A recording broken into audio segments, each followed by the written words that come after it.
Good morning, good afternoon, everybody. Oh, there's no music here in the Sky Tower, huh? That's a little bit weird. Thank you guys all for being here. I appreciate you showing up. And I hope you're all doing well. Oh, it's raining. Excellent. Alright, so we are going to do some stuff in Mulgore today. We have a few lower level quests now. Did we grab the quest for the Harpies? I don't know. Let's go turn in the couple that we have.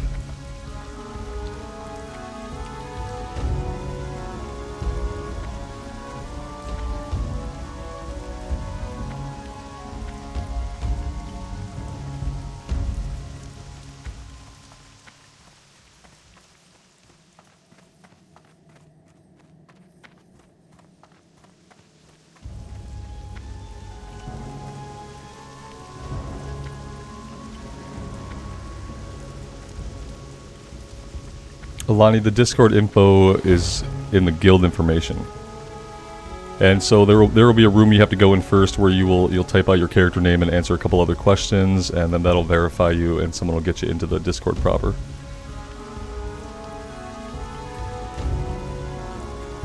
How may I aid you? Be careful. Goodbye. Farewell. Ancestors watch over you. Go in peace.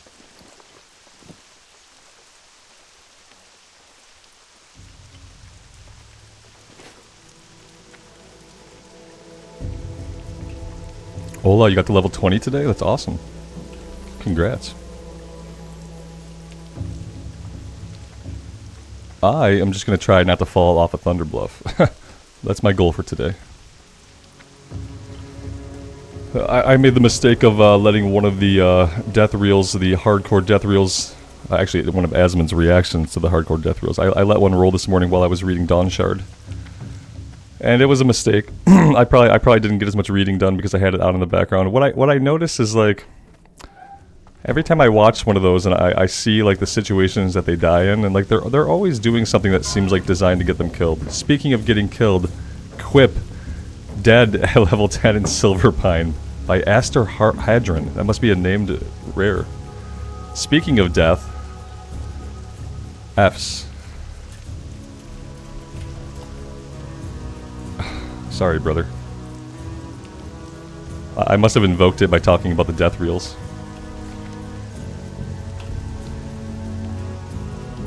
But yeah, I noticed they're always doing really stupid stuff. Like they're almost always, if they're fighting, they're almost always fighting orange level guys, which you don't do in hardcore. They're always in caves fighting orange level guys, which you don't do in hardcore. Or they're goofing around in the elevators. Does it all seem a little bit staged to anybody else? Also, most of them are at relatively low levels. Like, you know, anywhere from level 7 to 15. And when I watch them, it just seems like they put themselves into those, not like they're killing themselves off intentionally, but almost like they're putting themselves into bad situations because if they do get killed off, hey, it makes a good clip. Yeah, the reels feel kind of not quite staged. Like I said, almost as if they're trying to play and they're trying to fight and they're trying to win, but they're putting themselves in situations where, like, you wouldn't do that if you were really trying to live. You're not going to be fighting orange enemies at any point, especially multiples of them, if you want to live. You're not going to goof on the elevator if you want to live. You're not going to go deep into a cave and decide to pull more guys when you're already out of mana if you want to live. It just seems a little, like, staged. Yeah, it seems set up. Like they set themselves up to fail. They don't intentionally get killed per se. They're new to the game. Maybe some of them, but a lot of them aren't. And also, if you're new to the game, even more reason not to fight higher level enemies than yourself. If you were new to the game, then that would infer that you'd probably be more careful than some people that are more acquainted with it.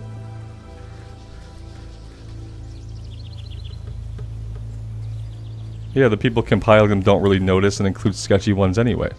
Yeah, like most of what I see, it's guys fighting, like, he'll be fighting like 2 orange enemies at the same time. Like, on a rogue.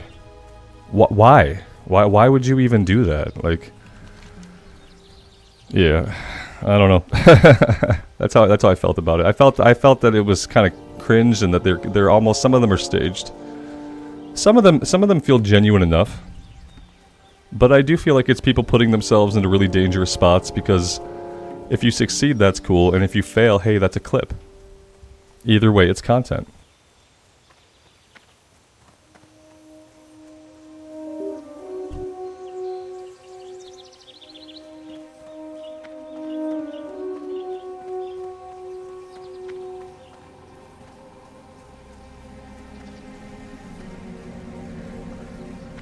Yeah, the night elf falling from the tree and like doing this, just backing up, getting closer and closer to the edge for no reason. They're like, oh, I got a position here like this, so I guess if I want to position myself in a position to put, oh, I fell.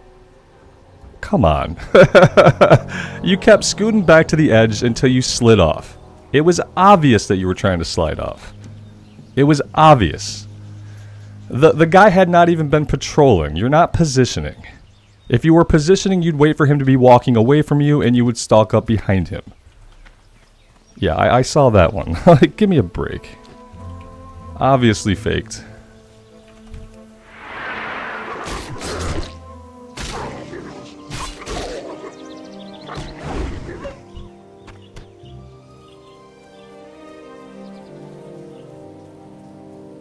Well, he might have been trying to do the rogue quest. So there's a rogue quest where you have to go out on the bow of the tree, and you have to pickpocket a guy. But he patrols forward and back, forward and back. So all you really have to do is wait till he's walking away from you, and you go up behind him. I did it without dying. The second time around. What killed me was Addons not falling off the tree.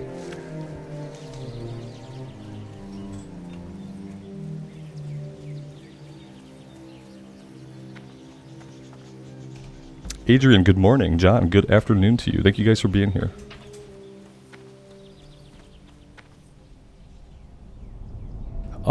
Did I not drink the sapta at the fire? Oh god. I guess I didn't drink the sapta at the fire. Or maybe I already did this one. No, we already did this one. We have the follow-up over here, Rite of Wisdom. Okay, we're good. We are fine. Let's go fight some harpies, and we'll circle around back this way.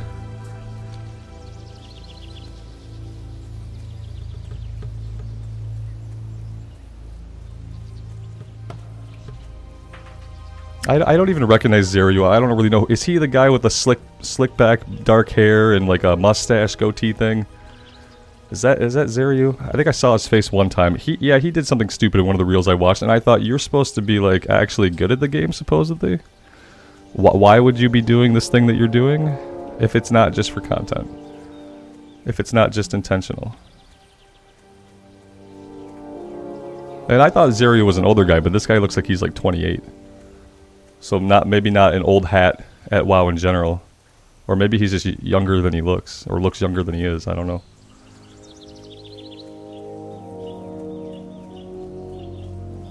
You hope I didn't drop my son off at school today? No, not today. I only do that on holiday days.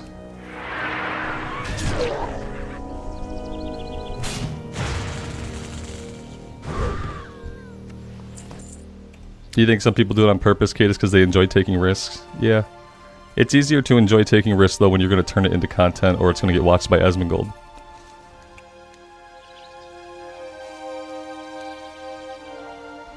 Yeah, Zero's doing most of it for clicks. Yeah, I think that's pretty obvious at this point. That's what I felt when I saw a couple of things he did in the reel I watched today. I like the ones where they almost die, but they get away. They should do reels that are just that, like the person almost dies, you're positive they're about to die, and then miraculously they don't. That would be cool. They did it. They show us some of those. They'll show like a handful of those every time, like they do a death reel. But those are the ones that are more interesting, because those ones seem like more genuine because they escape by the skin of their teeth. Like the time that we leveled up, we discovered a new area right as we were about to die, and we dinged. And the ding was the only thing that saved the paladin. I like stuff like that.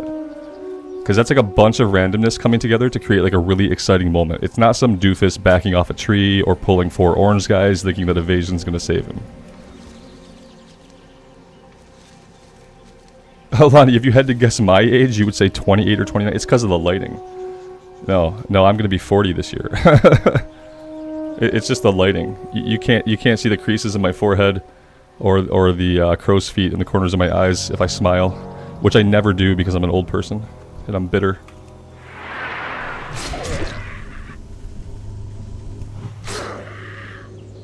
To be fair, I have the body of a 28-year-old. Yeah, that part's true.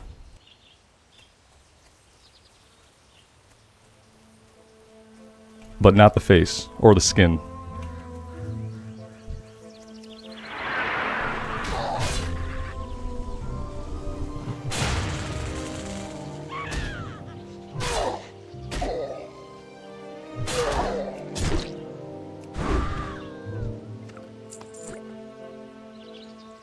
I know where the liars go. I wish I was lying. I used to exaggerate my age when I was younger. I'd always say that I was a year older than I was. You know, made me feel better for some reason. But no, I was born in '84, so I'll be 40 in January. They go to Washington D.C. Yeah, that sounds about right. Or to Hollywood. Basically the same thing.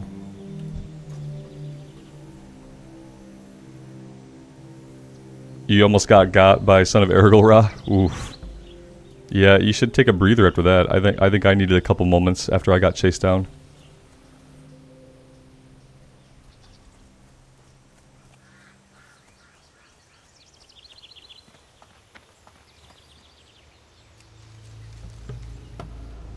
Yeah, Silverpine is really sketchy because lots of it is like a lower level area, but then like Son of Ergol is level 29. It's not okay.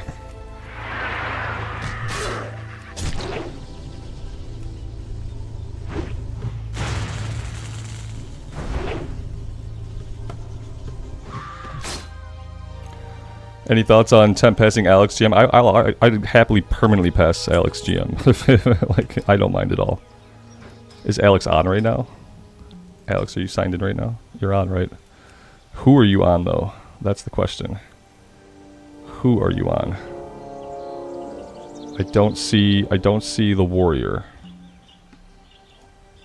Okay, here we go. Do you want that on your mage though? Probably doesn't matter. You want it, yeah.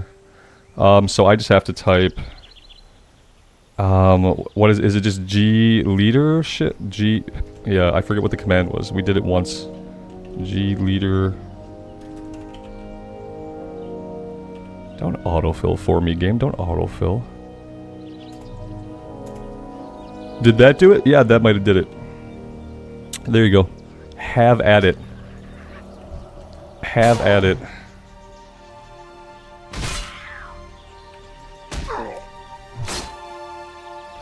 Dungeon runs today? Yeah, I want to do RFC one more time. I think I actually have the last quest now. Yeah, I have hidden enemies now. But I have to do it after the 24-hour lockout, and we started the run. I don't know if it goes by like when you start the run or when you kill a boss. I think we had the bosses all done by like 4:45 p.m. my time. So like, if it's a 24-hour lockout, I probably have to wait till about 5 o'clock in the evening my time to do it again. Alex is like, wait. Too late. It's too late.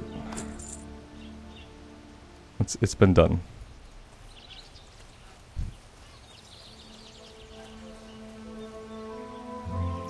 Yeah, yes. If you want to pass it to Clint, go ahead. Yeah, I don't care who does it, but it's become obvious that like I'm probably not going to do it. Because doing it implies for me like, yeah, I'd probably have to stay on after I was done streaming, and like ultimately I haven't done it yet. So I don't care who of the two of you guys wants to do it. Whoever's willing and able. It doesn't really matter to me much.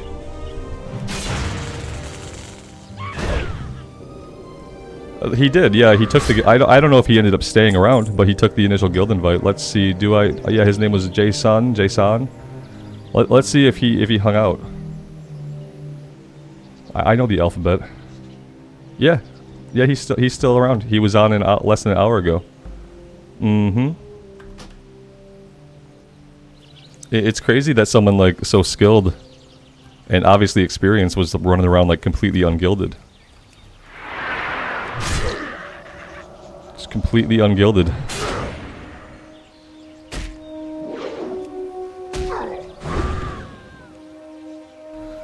Dark Zone, you think it just resets at 6 a.m. every day? That would make more sense. Loot Goblin asks, can one drink tap water in Michigan? I hope so, because I've been doing it my whole life. You don't want to drink tap water in Flint. Flint has a lead problem. They've always had a problem. But yeah, you can. I almost only exclusively drink tap water.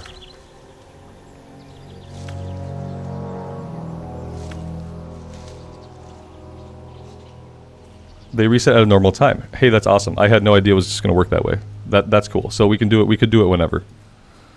Yeah, maybe we would do it soonish then. If it's already reset, and I'm not waiting for like my specific reset time, then yes, we can just do it whenever.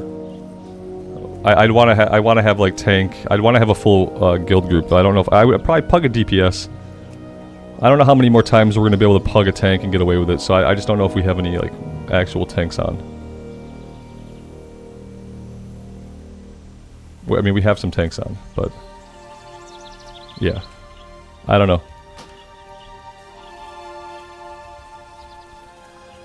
And, like, I don't even have defensive stance. I should go get defensive stance, but, I don't really want to. I mean, I will do it eventually, I just don't really want to tank.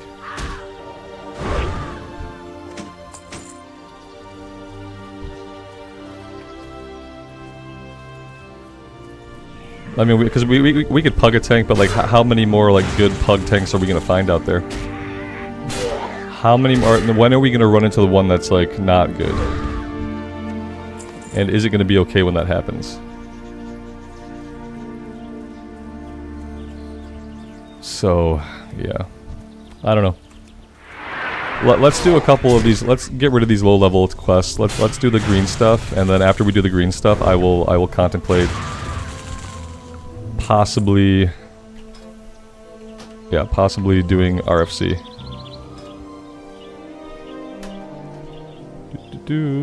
What am I missing?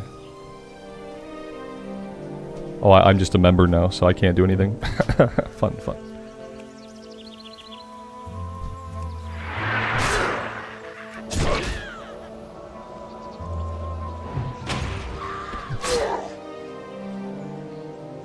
It helps to open your coffee before you try to drink it. It turns out it needs to be open. Hey, I'm an officer again. Great.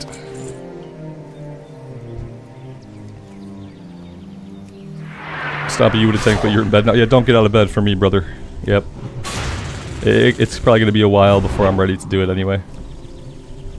I definitely don't think it's a good idea for me to jump right into it. I slept in this morning, even though I ought not to have. I slept in a little bit. I've been up for a few hours. I can see that the weekends are going to be like the downfall of my like good routine. I think for most people, like, weekends are like, they get more rest and they feel good about it. I get more rest and I just feel bad about it. I don't know what that is. I'm full on inventory. I emptied my bags as much as I could. I literally emptied my bags as much as I could. Yeah, I don't know what I don't know what to do with the bag situation because I'm doing everything I can to sell everything I can. And it doesn't matter. it's not helping. I guess I have to craft some potions and do that. What type of coffee do I drink? Right now I'm drinking this coffee that's, what is it called? Death Wish coffee? It's like got one of those kinds of names. My wife bought me a bunch of different like medium and dark roast because I was complaining about how the beans I was grinding, like they didn't taste good. I just didn't like them. I have a full jar of them. So now I have a bunch of these Keurig cups of like different brands of coffee to try. To see if there's one in particular that I like. So far, the Pete's Dark Roast, Major Tom's Blend, or whatever, I don't know exactly what it's called. So far, that's been the best one. The Death Wish one is kind of eh. And I don't have a Death Wish, so I'd rather not, like a product I'm buying, insinuate that maybe I'll die after using it. Because I would, in fact, just like to enjoy coffee and continue to live. I'm not getting on this elevator, obviously. With junk in it, Thudjack, I put a little bit of milk in it because I'm not that masochistic to burn the lining of my stomach with black coffee. I drink 40 ounces of coffee a day. Almost exactly. And so if I drank that all black, not only would I have to wait super long for it to cool off, which would be annoying, I'd probably melt the lining of my stomach or whatever is left of the lining of my stomach. So yeah, I put a little bit of milk in it. Just to lighten it. I don't put sugar in it or anything.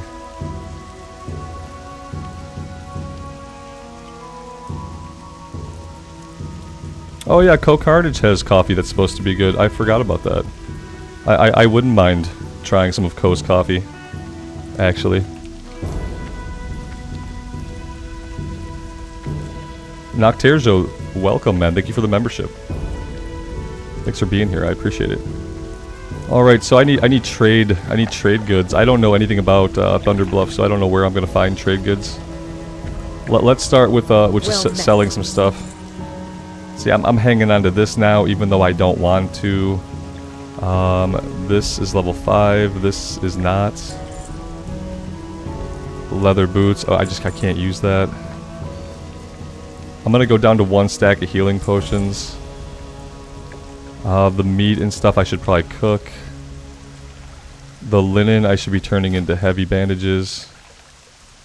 And then selling them.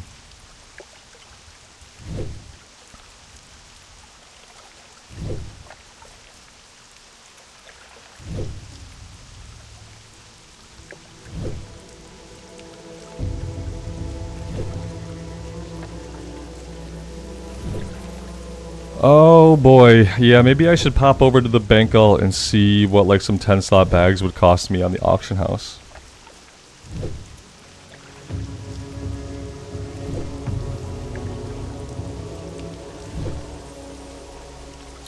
Maybe that's what I should do. I bet they're super expensive.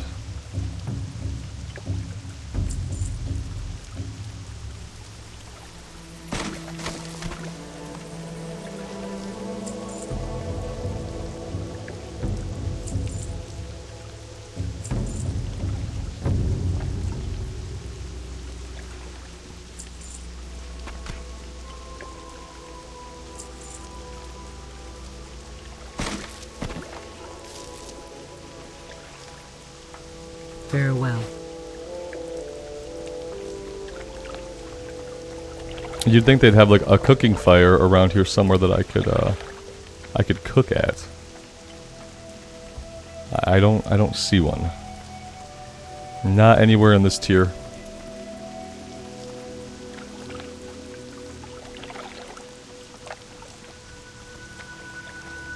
Whitney, I would say football, but I would be talking about the NFL when I said that. I'm not sure if that's what you're talking about. If soccer, probably still soccer. It's probably going to be more exciting.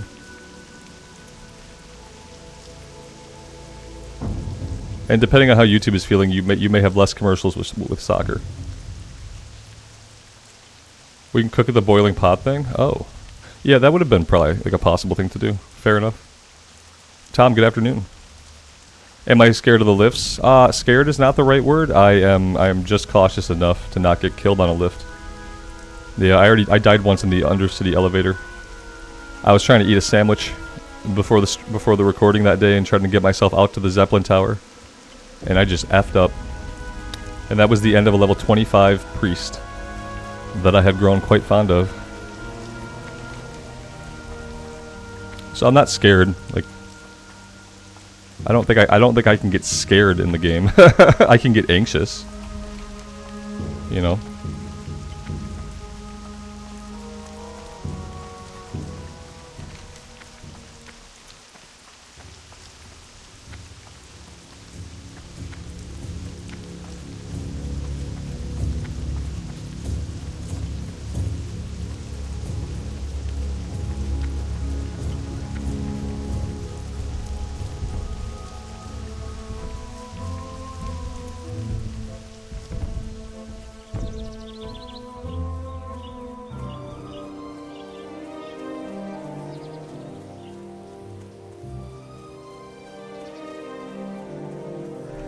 No, the preseason was going on. Preseason's over. Season starts next Thursday.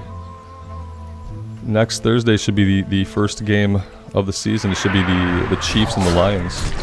My wife's going to be in Missouri for that game. Sadly, she's not going to be going to the game. But she'll be in Missouri for the Chiefs Lions, and I'll be here in Michigan for Chiefs Lions.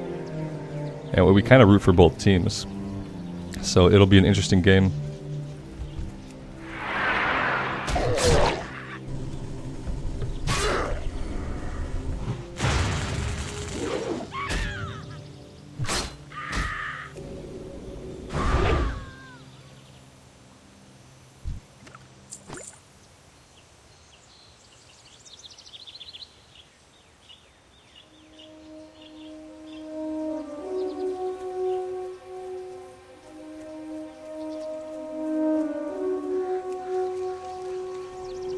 We made our first fantasy football team in a fantasy football league last night, so now we have that all picked out.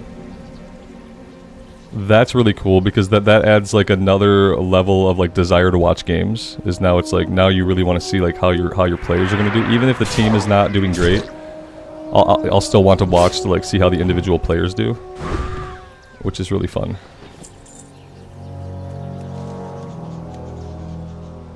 I don't know. My wife made it up. It's something rogues. I don't know what it was. It was a weird combination of two words that I thought was like, how did you come up with that? Most people make their team names like internet football puns, and I thought that was kind of weird. But she tried to give us like an actual name, which I appreciate.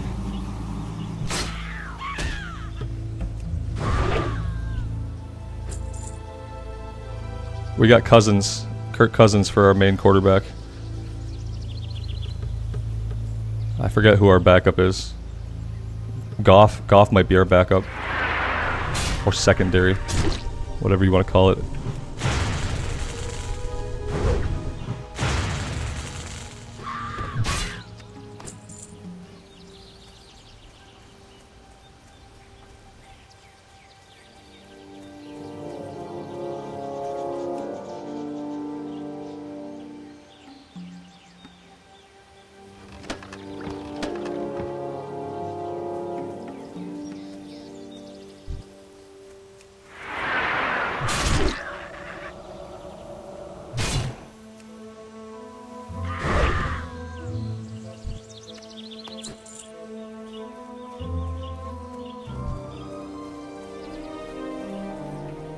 JK Barber, good afternoon, man. Red Fire, my day is going well. Well, it's a slow start to the day. Yeah. Whenever I sleep in too much, I just have like it takes me a long time to get like any kind of energy going. You'd think like the opposite would be true, that you'd get more sleep, you'd be better rested. That doesn't happen with me, apparently.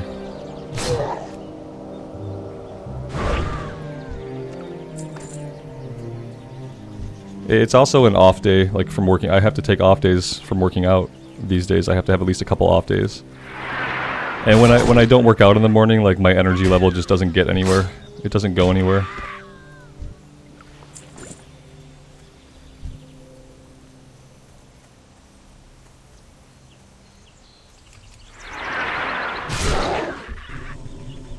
A Candle TV, I appreciate that, man. Thanks for being here.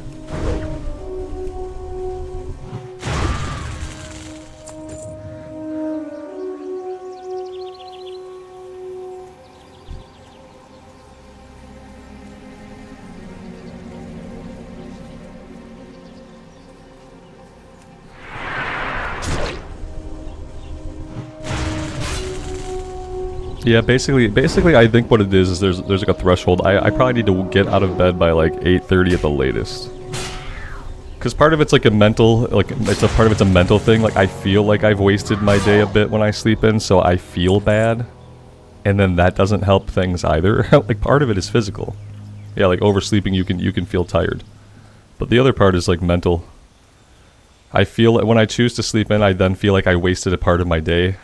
Where I could have been productive doing something, and then I feel bad about that, and then that kind of like makes it suck even more. Do you think I should just know better? Like this happens every time I sleep in. It happens every time I sleep in. You think I would just learn?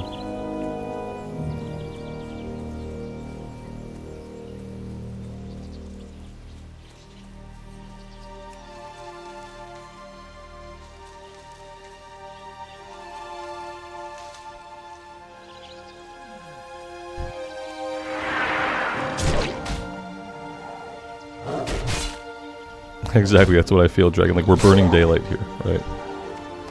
Yep. As the school year goes on and I get more and more used to just waking up at 7, it'll probably get harder and harder for me to sleep in, even if I want to. So that should solve the problem, like, eventually. Eventually 8 o'clock will feel like sleeping in, and then maybe it'll be okay.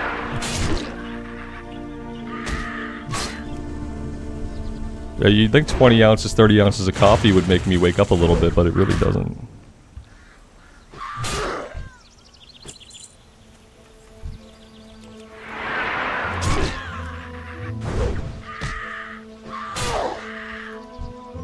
I kind of want to get like a bicycle, so like on the days that I'm not gonna exercise, like I'm not gonna lift, I can ride my bike, and then at least that way maybe I can get like some of the endorphins that you would normally get from being physically active. Walking is nice, but like walking just like warms me up for a workout. Every time I walk, I want to go like right into a workout after that. But maybe if I had a bike and I could like ride my bike, maybe that would be enough of like a physical exertion. Agito, what's up, man? It's a couple armor. I'll take it. I'll take it. I appreciate you. Thanks so much.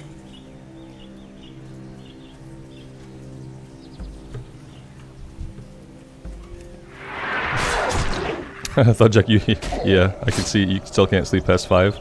Yeah, I think like eventually it'll get like that, you know. But since we have summer break, you know, I get sloppy over summer break.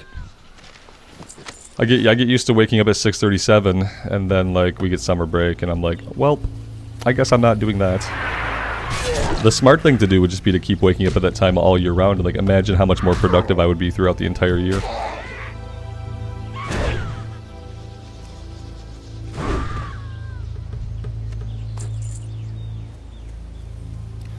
Do I know the WoW streamer Bahira? He's a bodybuilder who competes. That's awesome.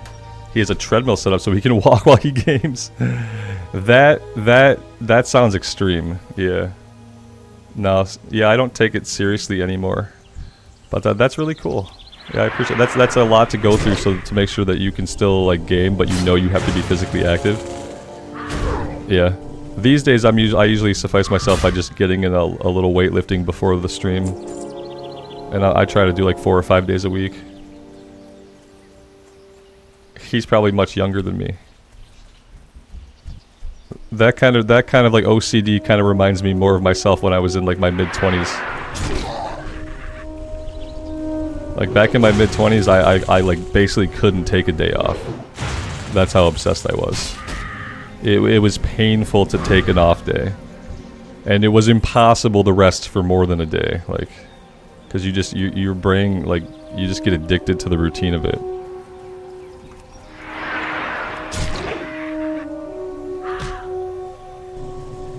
Yeah, walking while gaming sounds a little extreme.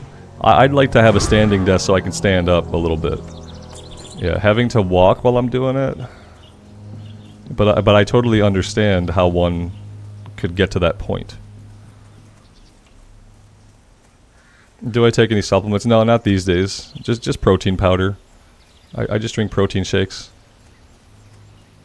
Back when I was like more serious about it, I used creatine a little bit. I'd cycle creatine 1 month on, 1 month off. But I don't bother with that stuff these days.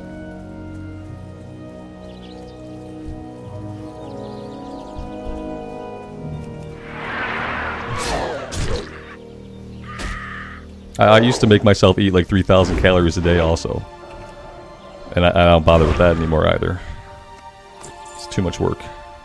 It's too much like work. Alright, we got all the feathers we need. Maybe we should just go back and we'll turn this one in really quick. I don't know if anything else we have turns... Oh, well... Yeah, let's just go turn it in really quick.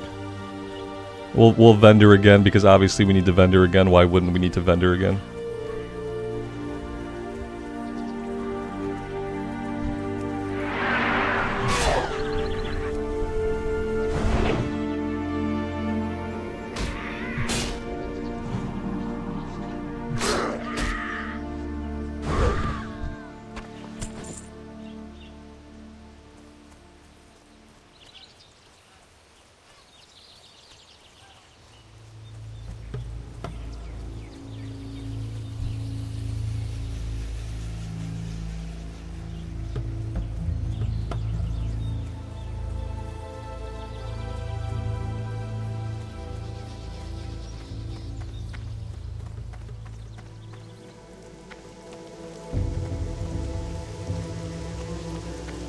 And the rain is back.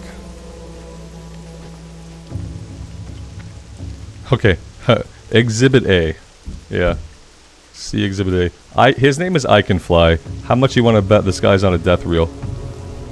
He named his character I Can Fly, and then he threw himself off the lift. So, I mean, what are you gonna do? I wish you could see the character levels of the corpses. Like when you hover over them, that would be cool. The dude was probably a level 1. I feel like no one should make a death reel until they're past level 15. Maybe even level 19. What level is it that you can do the duels to the death and get the ears? Whatever level that is, you shouldn't be able to make it into a death reel unless you've gotten your character to a significant level. May the eternal sun shine upon Shield, we don't need. We shall meet again. 19. Yeah, 19 sounds good. Yeah, no death reel clip for you unless you're 19 or up. You wish to speak?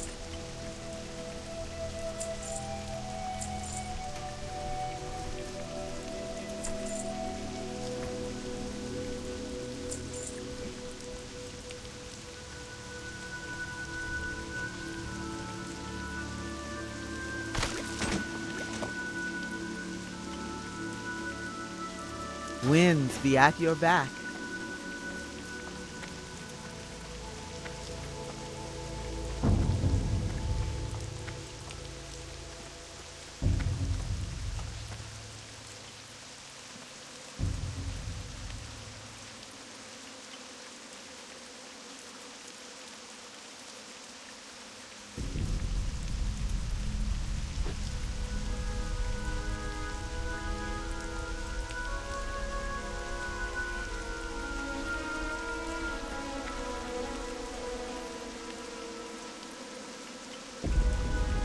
I don't know how long the corpses stay. I feel like they only stay till the person either deletes the character or they transfer them off.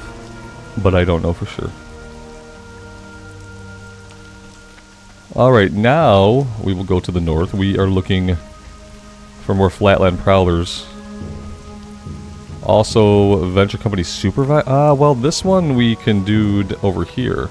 I thought we had a quest to visit the well up here. But maybe we haven't gotten far enough to have that quest yet, I'm not sure.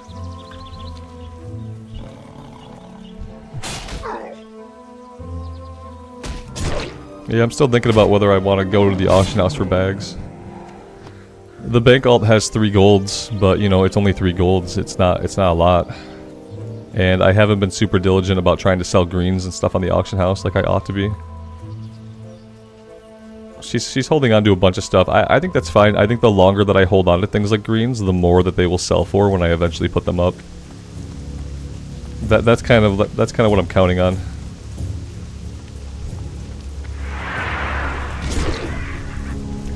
You'd probably see more corpses if it wasn't for layering. Yeah, most likely. I'd love to see more players in general, and the problem is layering. Not really my favorite thing these days.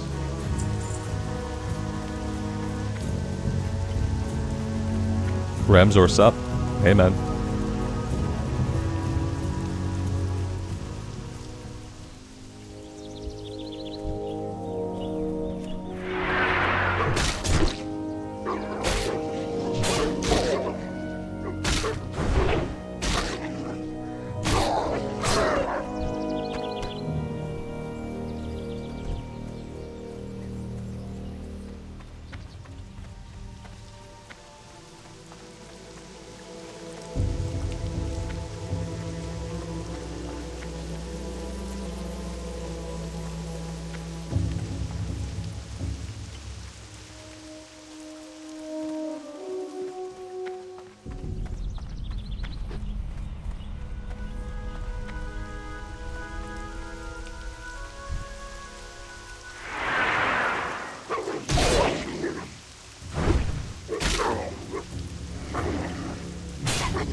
Why am I killing grays? I'm just killing anything in front of me, and some of them I need items from.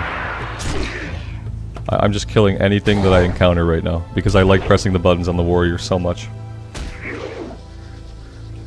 That's really all I can say.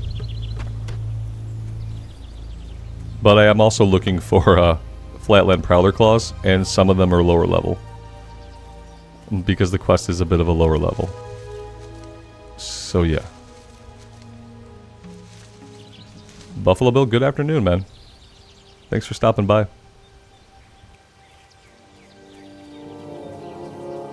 I'm not going to fight these guys over here because we're going to be going somewhere else to fight them. Mainly I'm circling around looking for the Flatland Prowlers, which I think I'm probably not going to find many until we're over this way. Now, I thought we would get a quest to go to the well up here. But maybe that comes off of the Rite of Vision. Maybe it's a quest line that I missed. I'm not really sure at this point. We'll probably get sent back at some point.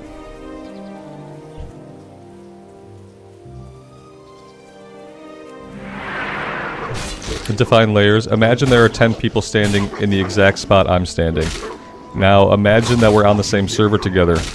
Now imagine not seeing those 10 people standing next to me, because they are in a different phase of the server. They're here in the same spot right now on Skull Rock server, but because we're all in different layers, we wouldn't be able to see each other. Layering is almost exactly what it sounds like.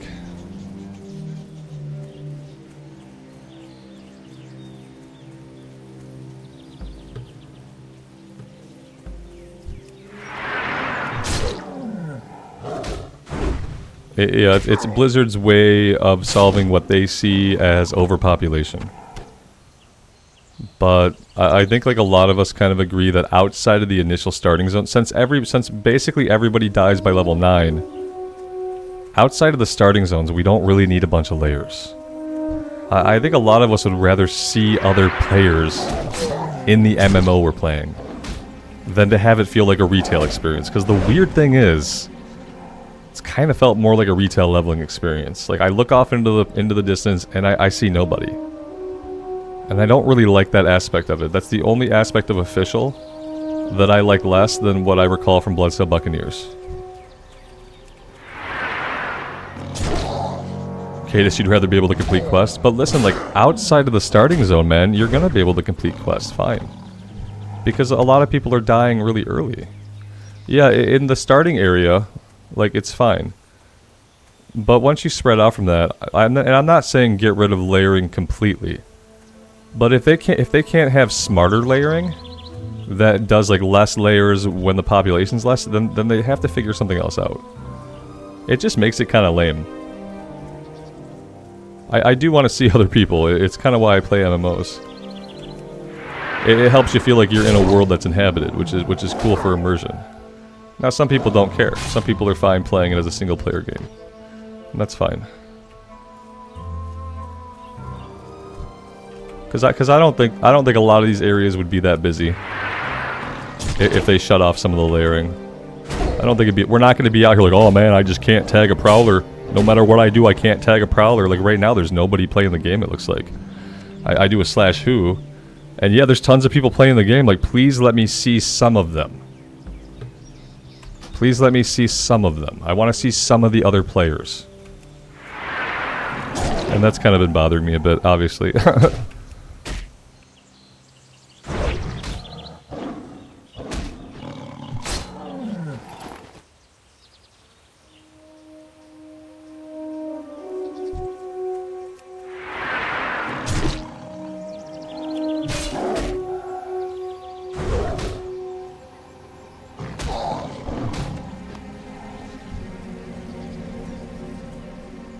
Did they have layers when we used 56k modems? I don't know. I feel like maybe layers is a more like modern advent, but I'm not sure.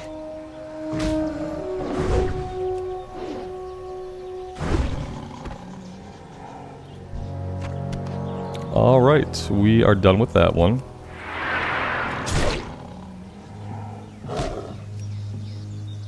Yeah, exactly. Especially for kill quests and stuff, you can right-click invite, and look, now you got a group of 5 people.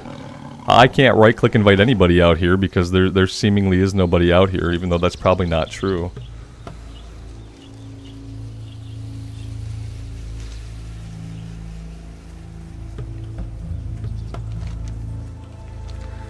But yeah, you know, it probably won't change anytime soon. Maybe after a couple weeks, yeah. But it's not going to change anytime soon. In a couple weeks, there will be less people playing anyway, and we won't really need layers to begin with. Hello there.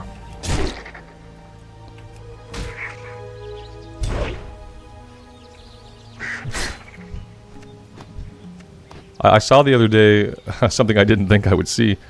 New World is doing an expansion. New World is doing an expansion. I thought New World was basically dead. But it seems like they're trying to, like, resuscitate its corpse. It's interesting.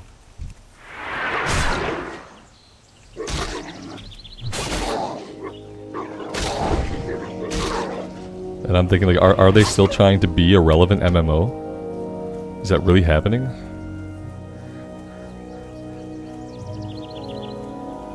Do you have to run through the Barrens to get from Durotar to Mulgar? Yes. Yes, you do.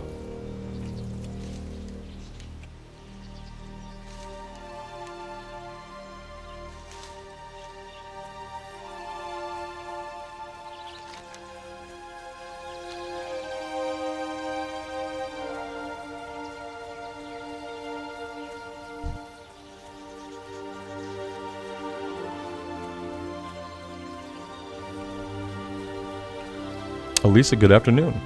Thanks for stopping by.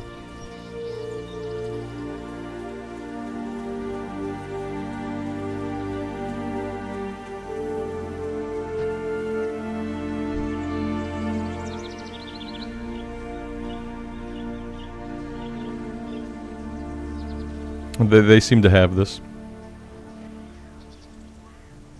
A warrior and a hunter, yeah. Yeah, she didn't stand a chance.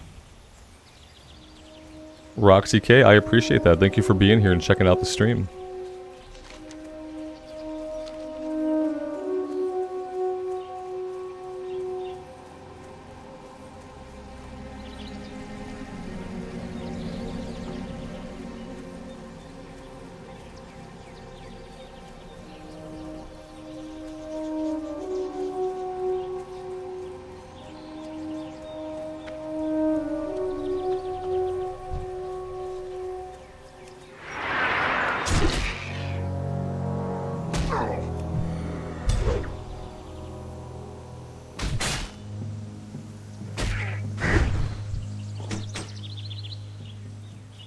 Spiked Club of the Monkey.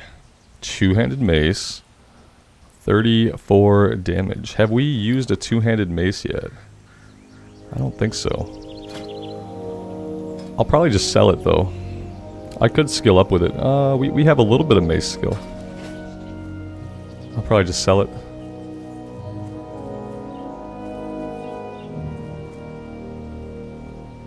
Adam, thanks for checking out the stream.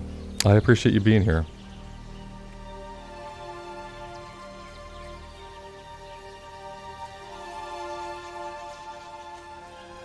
Camping at level 10, I'd say a different starting area. So if you started in Durotar, head over to Tearsfall Glades. If you started in Tearsfall Glades, head over to Durotar. But yeah, at level 10, assuming you haven't level hopped yet, or zone hopped yet, you should zone hop over to the other side.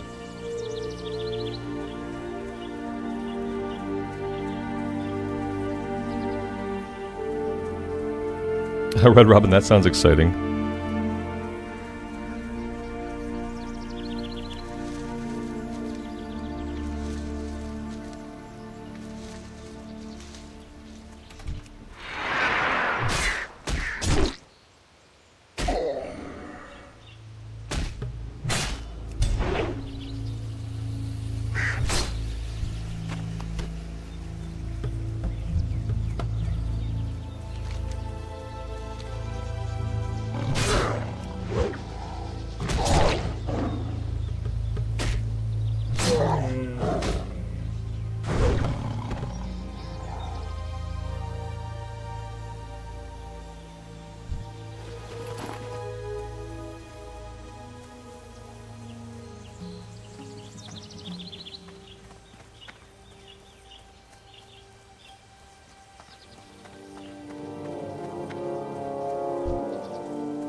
Greetings.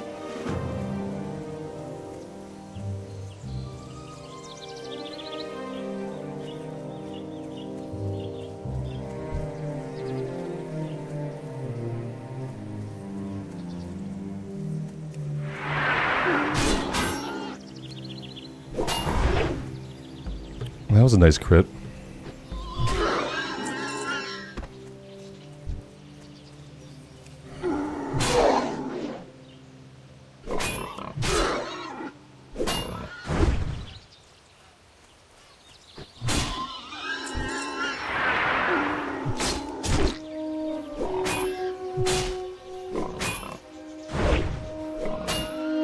Looks like we have another warrior back here, level 11. Probably a much scarier level to be here.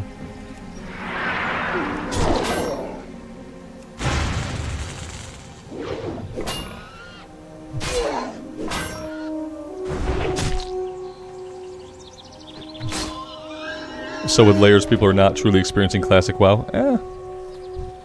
They're experiencing a version of Classic WoW. Yeah. A less populated version.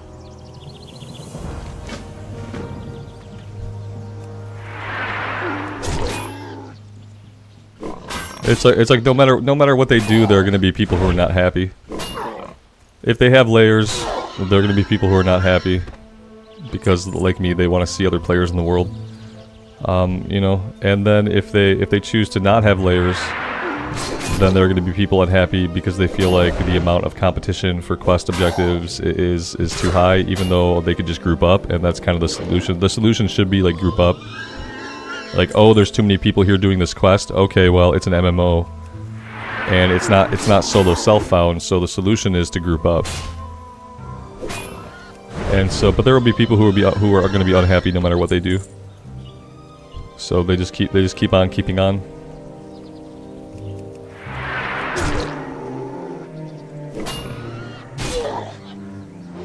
As soon as you get to 15 plus, you'll be alone anyway. It wasn't that way on Bloodsail Buccaneers. It took till like level 25-30. It took till like level 25-30 for me to feel like we were kind of alone. So I don't know if it's that like the people that are playing an official are different, or that they're newer, or whatever it is. But no, on Bloodsail Buccaneers for solo self-found, which arguably is a harder mode to play on, there were tons of people around because there was no, you know, they weren't layering.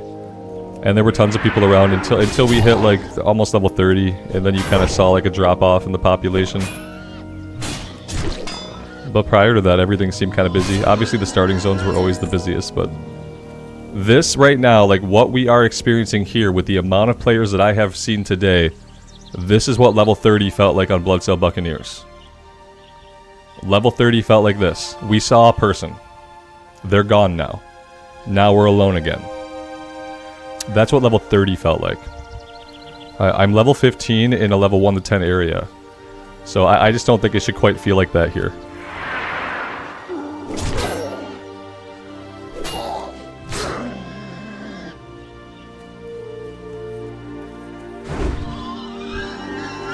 Does non-hardcore classic also have layers? What non-hardcore classic does is they group servers together so you can see more people.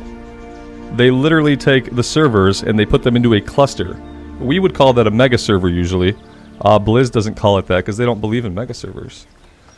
So the classic era servers kind of do one thing that's the opposite. They create a situation where you see more people than you normally would on your server alone. And that helps some of the low pop servers not feel empty. Yeah. So no, it's almost like a different mentality.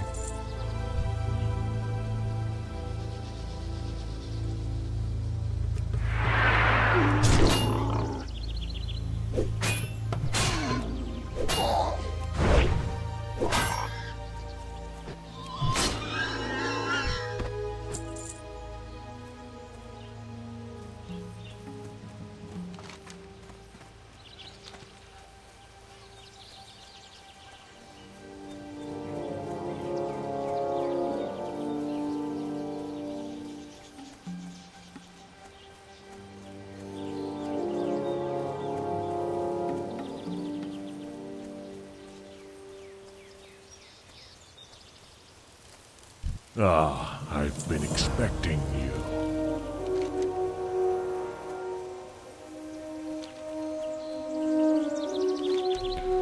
All right. Well, what we'll do, I guess, is go back to town. Where are we going back to?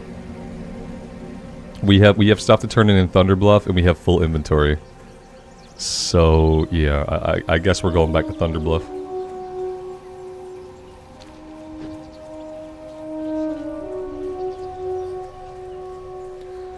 On EU, there's a ton of people actually around. Both Barons and Stone Talent have been very busy today. I feel like the different servers have different layering going on. Somebody told me that Defias Pillagers was really, really, like, crowded, populated, popping off.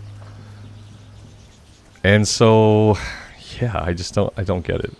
Maybe, you think, well, maybe Torn are the least played race. It says there's more than 50 people here. I've only seen 2 people today. Not, you know, outside of Thunderbluff. I've only seen 2 people today. Why have I only seen 2 people? If there are more than 50 people running around in Mulgore, why have I only seen 2 of them?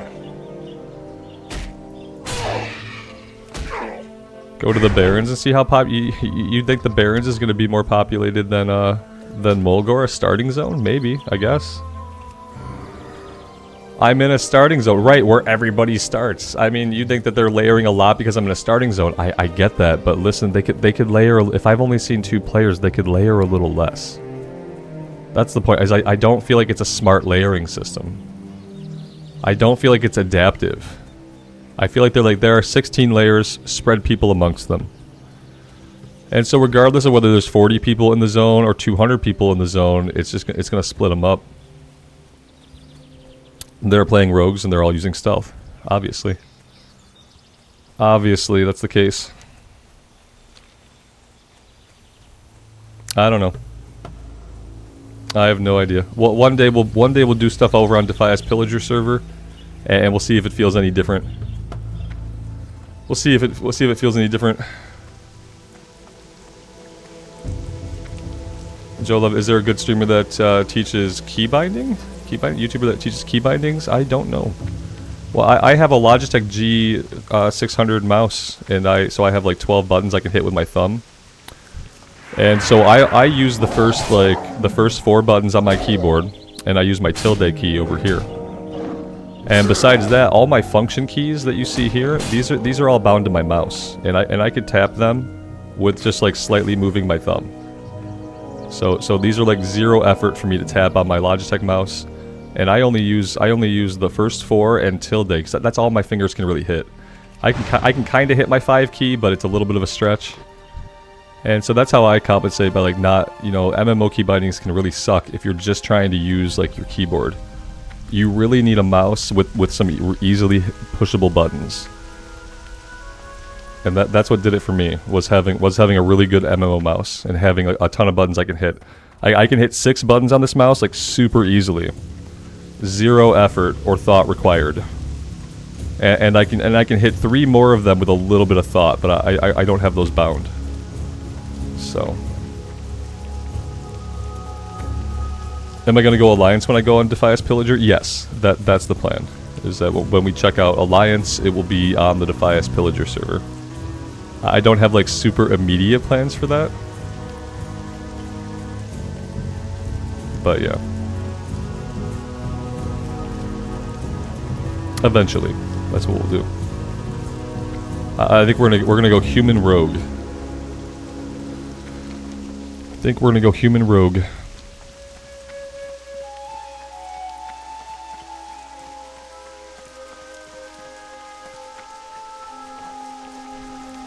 Dave, your warrior died. You don't know what to do now. What I did was I played a mage for a little bit, but then I decided that I still needed to play a warrior. So then I went again. But it took me a day of just messing around on a mage to realize that I really wanted to play the warrior still. I think sometimes it's okay to take a little rest. When I used to get a character killed in recordings, I would go take a nap. And I would just take a little nap, I'd sleep it off. And that felt pretty good. I don't know how to get to that other area. I guess I'll have to figure that out in a second.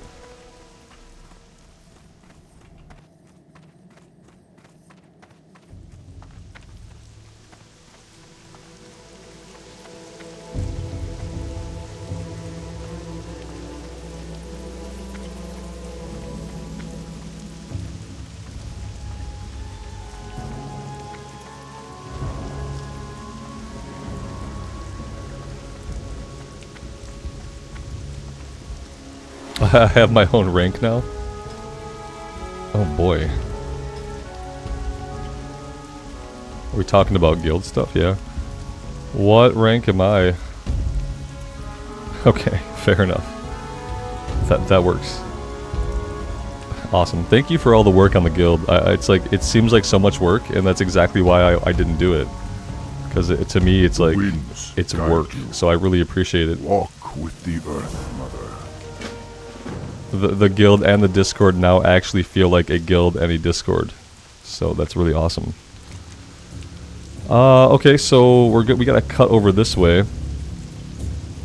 I guess we take this bridge here. Yeah, I don't think I'm gonna fly off a bridge. You know, all that I can say, maybe if something wacky happened with my mouse, or if I got stuck on auto run and something weird happened, maybe. But I have done it before. in my not in hardcore, but like in my past, in my history, I have flown off of Thunder Bluff at least once. But I think it was like an auto run mishap.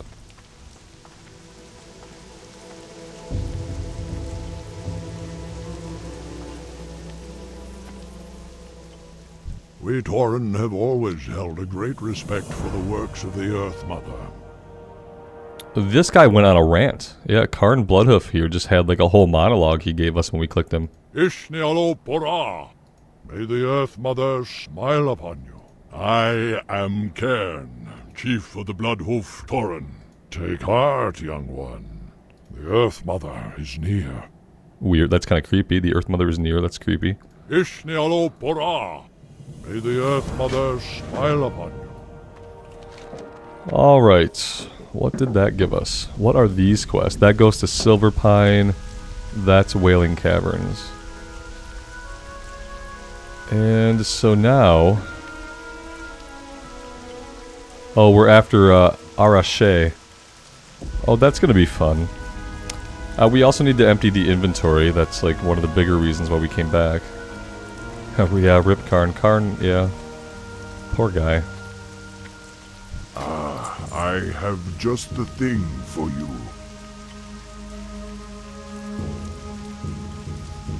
I'm selling these. I'm not gonna use them.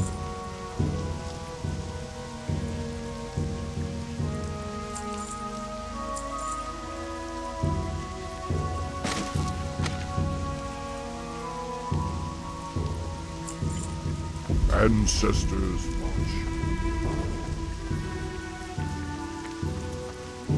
Red Wolves, it's going well.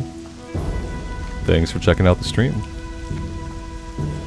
I think we can get down over here maybe.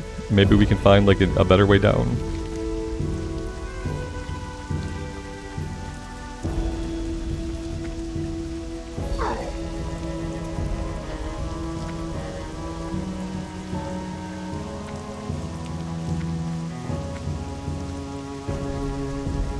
Do we want to try to do a little bit of alchemy? Our alchemy supplies. Looking for something special?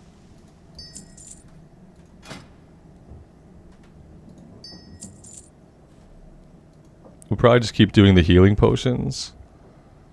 Do we need any of this? Yeah, we can make one of these so that we have two. And then I think the rest we just level it up on the healing potions. And then I could well, I really shouldn't be selling them because then we're gonna need them when we do the lesser potions. I should be sending them over to my bank alt. That's what I should be doing. It's bad that they only stack till 5.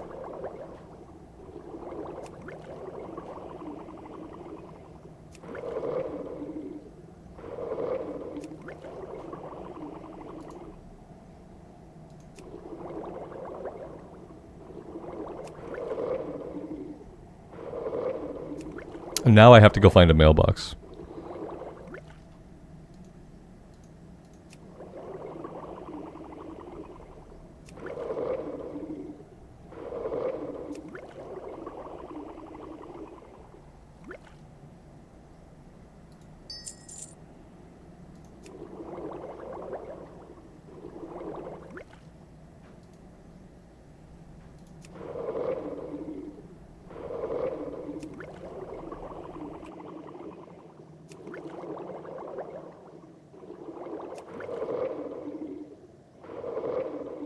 May the eternal sun shine upon thee.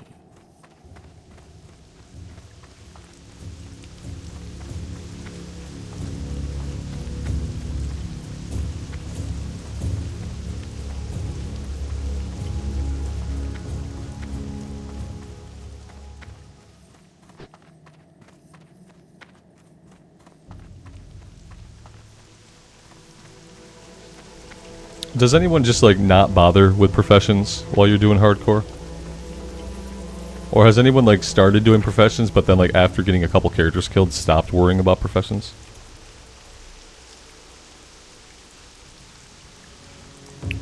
Send all these. Not all of them though. I'm gonna keep a stack of 5. That's right, Cadis, you have bank alts for that. Yeah, you were explaining that to me. Yeah.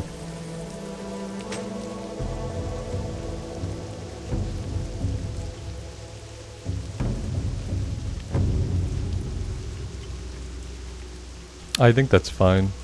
It's about as good as it gets.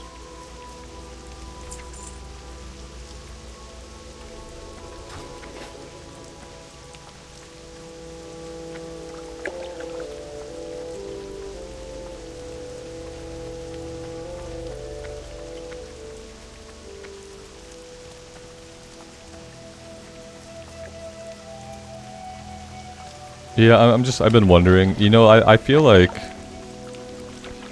just like herbalism skinning, if anything.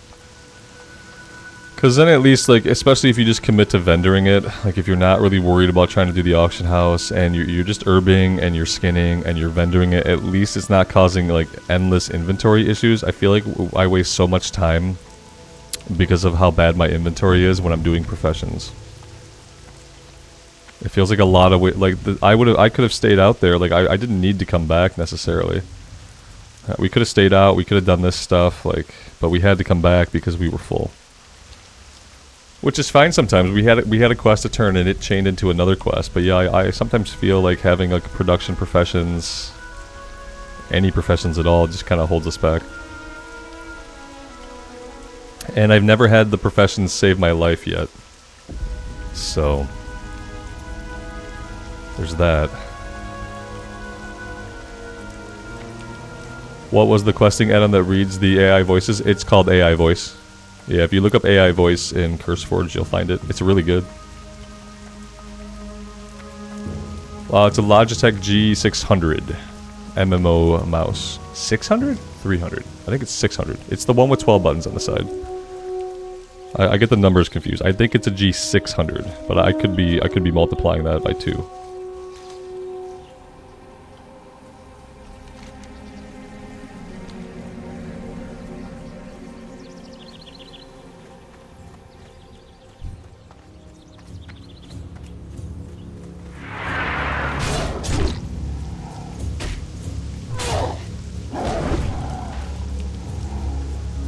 Am I sure it's not over 9,000? It's close, yeah.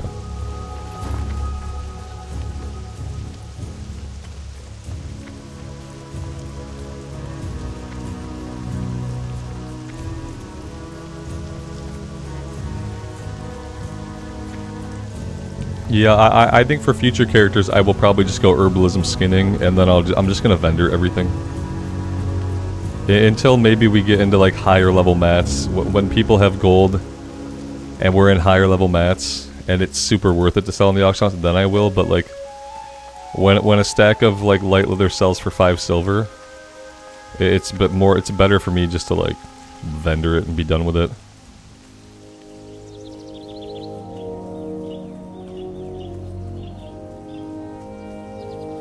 Yeah, but if you do it on a bank alt, you're limited by your level. Like you have to get to level 10 to do them, right? So you still have to level it up a bit to work, and then you're capped at a certain skill for the professions unless you level up more.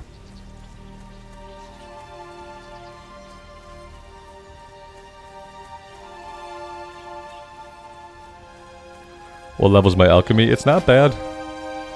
We're doing pretty good with the professions. It's just like our inventory sucks because of it. Yeah, our alchemy is 84, herbalism is 87, so we're pretty on par Part of it is because we've been hitting up a lot of the starting zone, so we've had a lot of time to herb the lower level herbs. But yeah, it's been okay. Like, I don't mind it. I'll probably feel better about it when we have bigger bags, but like, especially starting off on a character, I think that in the future, I'll just go skinning Herbalism. And then maybe later on, maybe like once we have enormous bags, then I could do, you know, Herbalism Alchemy or skinning leatherworking, depending on like which way we go, what class we're on.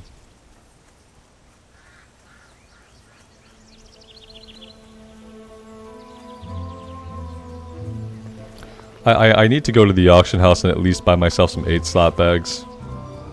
It's getting pretty dire. Ah, look at that! There's RFC.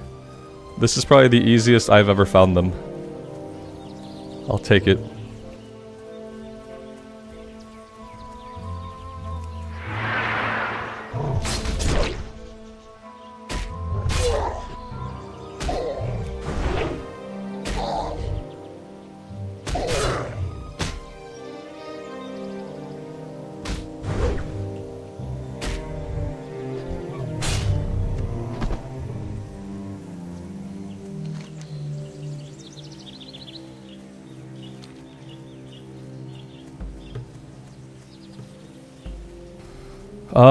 You know what's going to happen?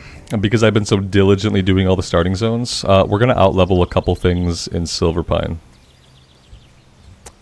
There's a level 10 quest for the Moongraze Gluttons? Whatever they are. The first of the Worgen that we fight. They're level 10, the quest is level 10, that one's going to be gray by the time we get there. We might lose a couple of level 11 quests. It's fine, I guess. I feel like it's probably, overall, like in the long run, it's probably worth it to have done a bit in all 3 of the starting areas.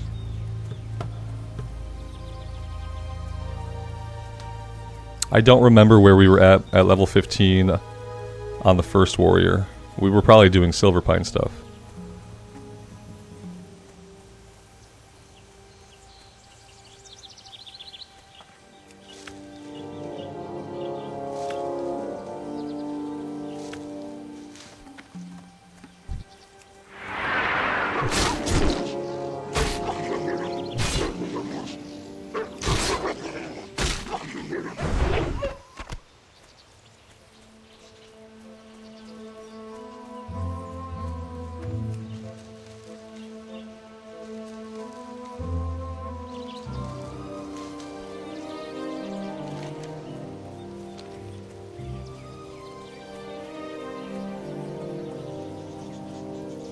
I got trolled in the Barrens.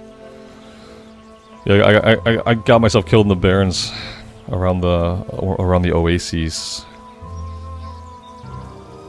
The good old days, yeah.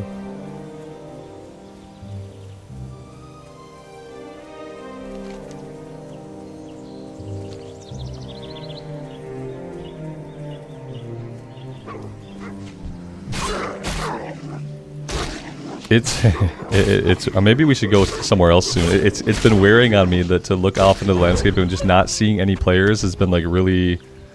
It's been making me feel a certain way this morning, and I don't like it. I would like to see more players, and to feel like people are playing the game and having a good time. It was chat, Clint. Yeah, it was just people in chat, like stuff I should not have had to respond to. You know, I was also trying to like remove some stuff that I just didn't want to exist in chat. What got me killed inevitably was I kept playing the game with my Wazda hand while clicking on people in chat and trying to like remove comments and stuff. That's why I have a bunch of moderators now, so that I don't have to do that anymore. I don't have to take my mouse off of my gaming screen or my eyes off of it to remove people. Now someone else can do it. Because that's what, like, just the lack of attention to my screen like got me killed. My hand kept moving and playing, but my brain and my eyes were clicking over here.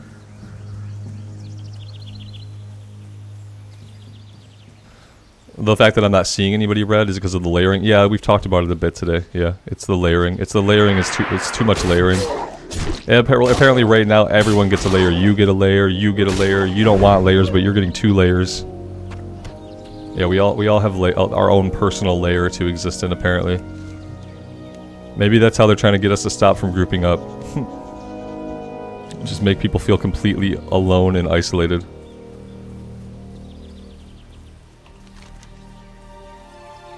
I think we're gonna finish this one, and then we're gonna get everything turned in, and we're gonna get out of here. And then I guess we're gonna have to go to Silverpine, and I have this feeling that Silverpine's not gonna feel much more populated than Mulgore.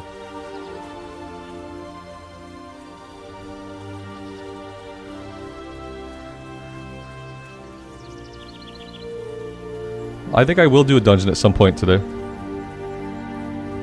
How long? We've only been going for an hour and a half. Ooh, it's been an hour and a half.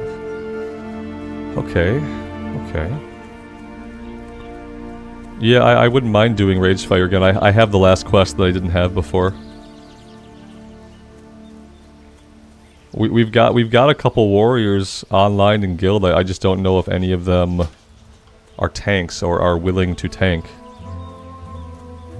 I could reach out in guild to see. Oh look, we dinged by discovering something. Amazing.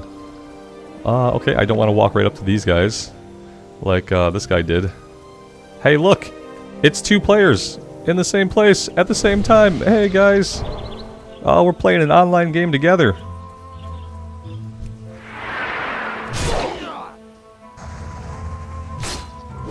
If somebody else wants to put a group together, then I'd be fine with that. I don't really want to put the group together today. I would definitely do a run. Alex, if you want to try to put the group together, or if anybody else wants to try to do it. I'm not feeling the juices to spam for any pugs we need. I got really lucky yesterday in finding our tank buddy, but I don't know if my luck's gonna like hold out if I put the group together. For the talent point, let's go into improved charge. Pretty simple. Well, I'm in this group now with these people, so let me run through this first, and we'll just steamroll through here, and I'll get this one done. Here we go. All the people are in caves, guys. If you're wondering where all the players are at in Hardcore WoW, they're all in caves. I know. I'm surprised too. Prot Warrior is really OP right now. Prot Warrior is basically like the only real tank in the game. So that makes sense.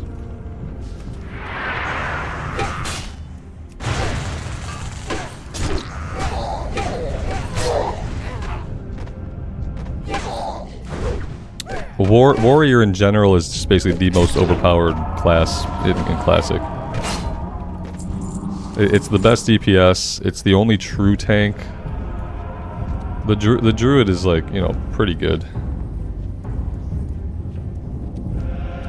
Because Classic balancing is non-existent. Exactly. Yep, classes were just allowed to be good or bad in different situations or completely, and that's just how it was. Yeah, nobody cared about having to balance every single aspect of every single class and make everything feel like just monotonous button mashing. Yeah, it was just like, it was the class fantasy. Some classes were great, some classes were questionable, some specs were viable, some specs were not.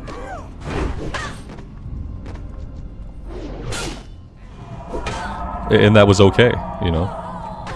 Each class was very unique, but they have trade-offs. I can't believe they got this from us. That was just laziness on my part. I should have been in there.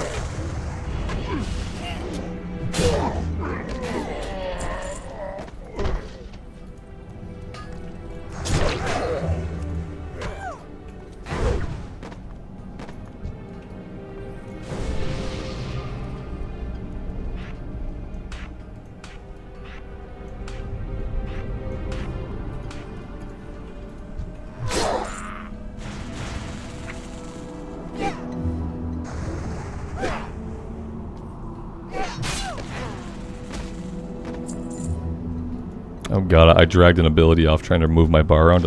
I have no idea what ability I dragged off. Oh well, it'll probably come to me eventually.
These dudes just straight up kicked me from the group. Bye. We are done. Peace out in this cave. Hope you notice you're alone before everything respawns. Bye. That was super polite. They finished their quest. I had a couple more. I had a couple more left to get. Literally had 2 more. They didn't want to help me kill 2 more or say anything in party chat. They just kicked my sorry ass. Oh man, awesome.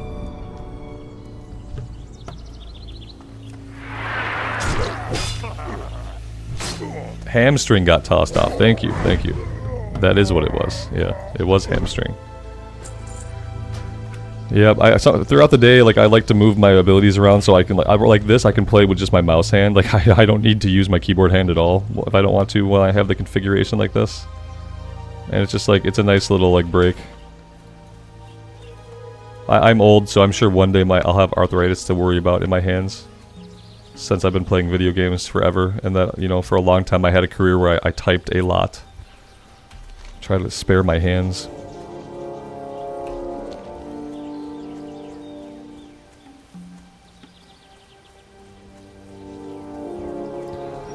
If anybody does want to put together an RFC run, that would be cool. I'd be down. If not, it can wait till some other time, because I'm not going to put the group together myself today.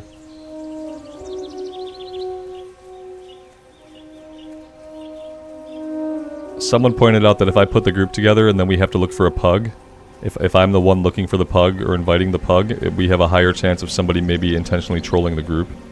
Because there's a small chance they might know who I am. Small, very small, but still a possibility. So it's just better if someone else, if we have to invite anybody, it's just better if someone else invites, I guess.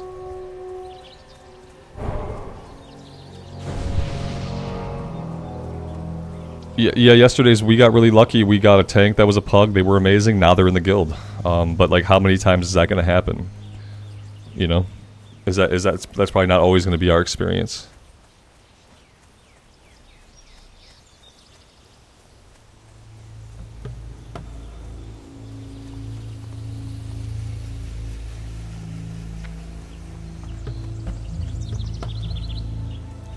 You saw a few imposter corpses in Mulgore. Yikes.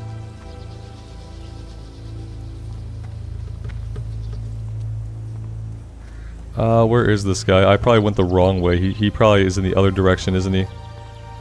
Yeah, I don't think he gets this close to town. Alright, we'll go this way.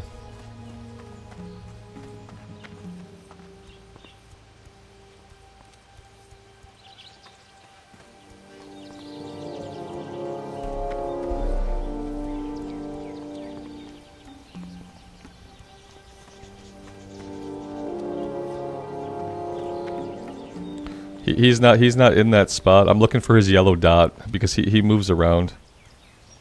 He's moving around somewhere. Like, I don't know where he is. He'll appear on the minimap as a yellow dot. If he's anywhere. Like, maybe he's dead. I don't know. I haven't seen him. And I don't know how far he goes along the road. Yeah, Questie just says he's probably around here.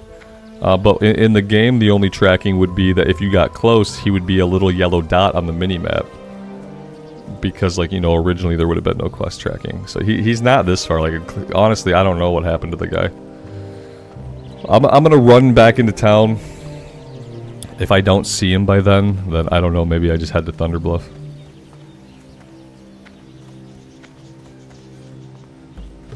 Because maybe, I don't know that anything could really happen to him. He goes all the way to the Baron's entrance? It's disgusting. In this case, it's not really a bug. Like, yeah, Questie's turn-ins, they don't move. Even if the NPC does move. The Questie icons can't move. So it's not so much a bug as it is like a lack of functionality. Yeah, it can't move this marker with the guy. So any NPC that patrols, it's gonna put the icon in one spot and you're gonna have to find the guy on your own. There's a dwarf in Loch Modan. There's a dude in Duskwood, north of town. Like, they just Questie lacks that functionality. It can't anchor the turn into him. I should see him on the map. I've never seen the in-game tracking on the map before. Here he is. Yeah, see how he's a yellow dot? That's what you have to look for. Hail. Farewell. Be careful. Go in peace. Goodbye. There we go. All good. Now we have to turn in the RFC and then we can get out of here. I think we're done here now anyway. But I am certainly done here. I am done here. I had him on the map. I didn't see him, which is not a surprise. Yeah, I saw the pathway on the map. Yeah, I did see the path. I just didn't see him. I didn't see him individually marked and moving. That's all.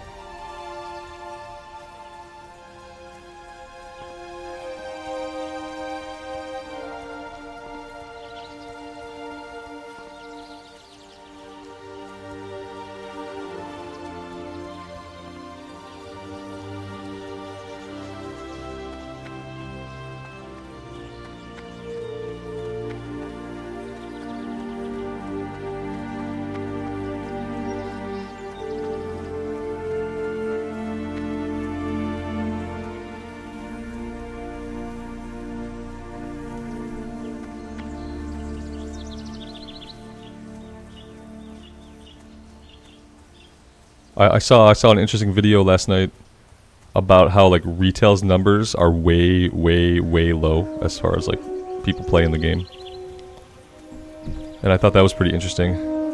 It's like they have less numbers of consistent people playing than they had in Dragonflight, even though like if you take the timeline for all the patches in Dragonflight right now, all that was released in Shadowlands was 9.1 during all that time, but Shadowlands still had and maintained more players. And then as you look back from there, it just gets worse. Like there are apparently very few people right now playing Dragonflight. And most of the people playing right now, I think, are just people that have played every day forever. You know, that's what they do. And I thought like maybe there is hope for like some kind of more Classic Plus stuff in the near future. And I think a lot of what it is like retail WoW has a really hard time, I think, pulling in new players. Even I always tell people, like, if they're like, hey, I want to get into WoW, what should I play first, retail or Classic? The answer is easily, like, you have to go play Classic first. And also, Classic is going to be a game that you can actually learn how to play. And the game starts at level 1, and not at max level. And you're going to actually be able to learn how to play it, and you're going to know what's going on. Whereas if you try to go play retail, and you're new to the game, you're probably not going to know what's going on. You're probably not going to learn how to play the game properly. And then you're going to eventually have a realization that the actual game only starts at max level.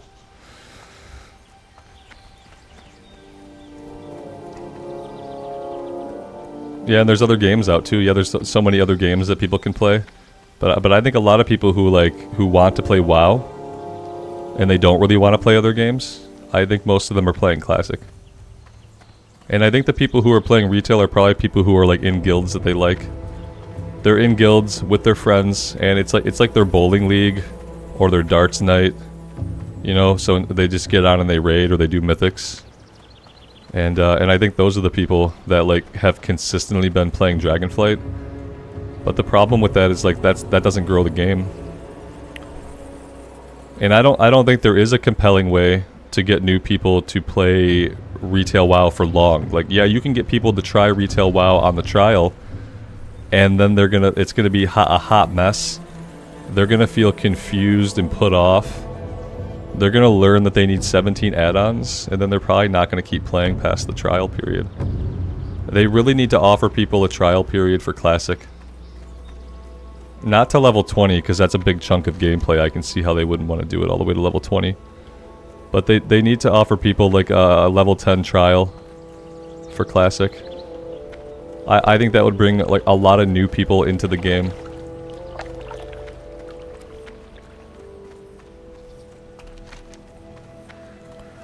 And I kind of hope that like Blizz realizes this, and that they need to get working on like some kind of PR to boost like new players coming into Classic. I feel like Classic is where you can get new players.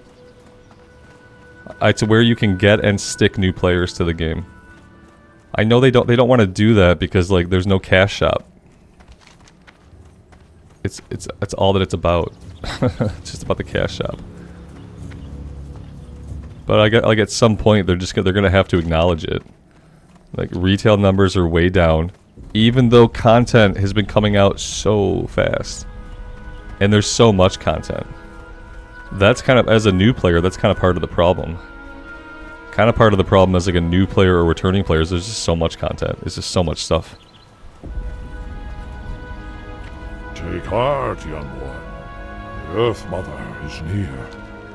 I am. It's hard to grow when there's already multiple millions of subscribers. Well, there aren't that many people playing. Like, I don't know.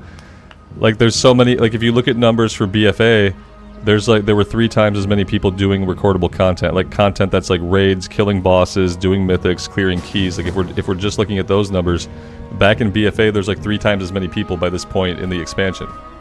In BFA, which was kind of a shit expansion anyway. But there were 3 times as many people playing at the same part of the expansion as we are right now in Dragonflight. And Dragonflight's great. They do all kinds of content. People seem to like it. But the numbers are just way down. Regardless of what like overall subs are, the number of like people doing content is way down. That's my point. Because yeah, you're not. When I say new players, I also mean like for WoW, I mean returning players too. You know, because people fall out of the game for like multiple expansions sometimes. Like, but retail is not a compelling place to come back to. Like, people don't want to fall. You don't want to fall out of the game for 3 years, and then think you're going to come back into retail in the middle of an expansion. It's not going to happen. But you can come back into Classic at any time. That's the great thing about Classic is like, you don't have to worry that you're in the middle of an expansion. You don't have to worry that you're going to come into a bunch of gearing systems you don't understand. You're not behind the curve. You're absolutely fine. You can come back to WoW and play Classic whenever. But you really can't just come back to WoW and feel okay playing retail whenever. I think that's a big difference. Ancestors watch. Yeah, Inner Nightmare says, I recently came back for Dragonflight after taking a break and it was super overwhelming. Yes. I played Dragonflight at launch. I did the campaign, got to max level. I skipped the 0.5 patch and the 0.7 patch because I thought, oh, minor patches, no big deal. No, they were a big deal. And then in the 0.1 patch or the 1.0 patch or whatever, I didn't know what the hell was going on. I stepped away from it for a little bit for what I thought were like minor patches. But by the time I came back, there were so many different currencies and stuff that like I just didn't... I figured it out eventually, but by then I didn't care.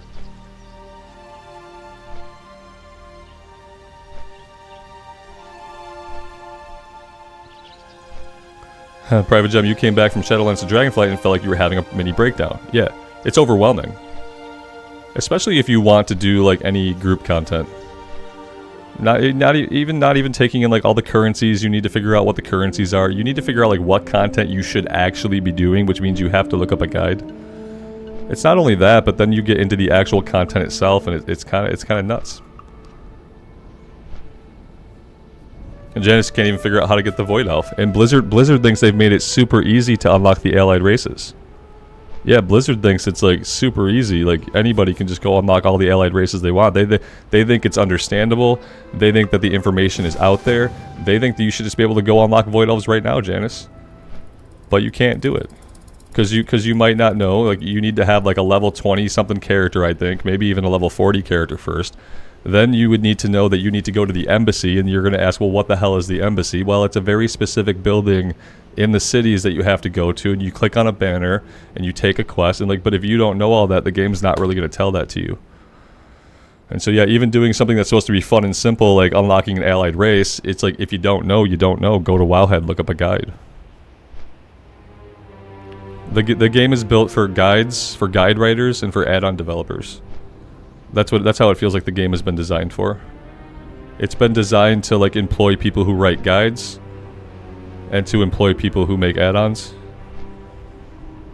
And it doesn't feel designed for like the average gamer wanting to have a fun time in Azeroth and go on some adventures. It doesn't seem like that retail is designed for that person anymore. But Classic is still that. And I think like players are realizing that. And I wish that like Blizzard would kind of accept it. and just do some better PR for Classic. Offer a 1 to 10 free trial. Let's get it on the Game Pass so that a whole new group of people can be exposed to it and try it out. And then it's like, and they're never going to remove add-ons from retail. They're never going to make retail less add-on dependent. So what's the alternative? Do you guys think there's any way that the game doesn't get just more and more dependent on add-ons? Do you guys see like any future where like the onion of add-ons is kind of peeled back and the game can look like a game again? Because I don't see how you would walk any of that back.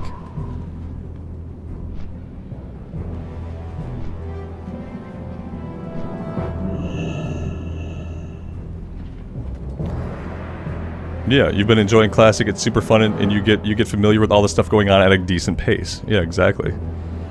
It's paced out. It's about the journey. The game starts at level 1. Everything matters from level 1, as opposed to like it doesn't matter until level 60.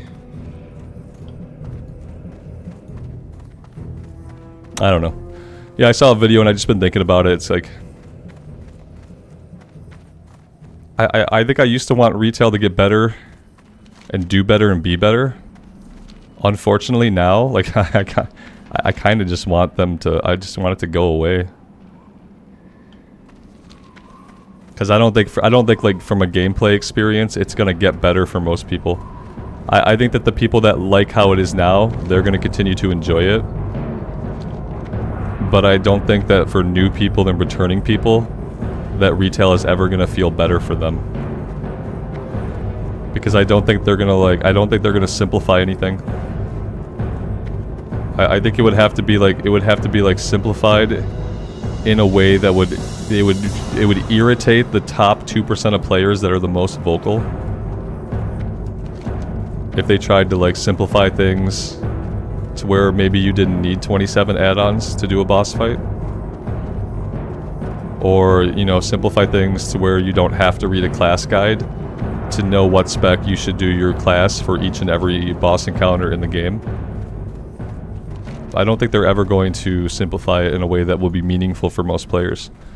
I think most new and returning players will often have the feeling of coming back into it, feeling very, very overwhelmed and put off, and then they will stop.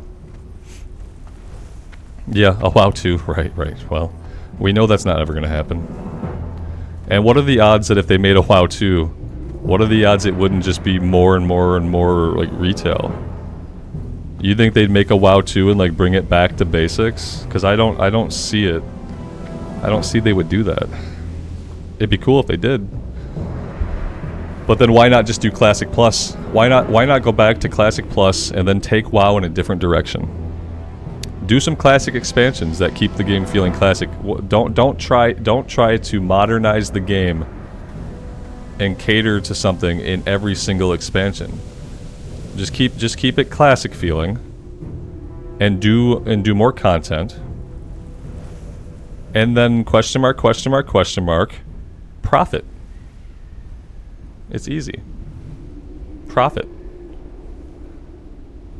Yeah. I think Real Classic Plus would be the only thing that could keep WoW growing, but first they'd have to do some good PR to get more people into Classic. A lot of people from retail, I think, are fading back and getting into Classic. But we do want to be able to pull in just like straight up new players. And you really have to at least have a trial to do that. When you're asking somebody for $14 a month, outside of any fees they might later charge for expansion packs, like, then you have to give them a free trial to try it out.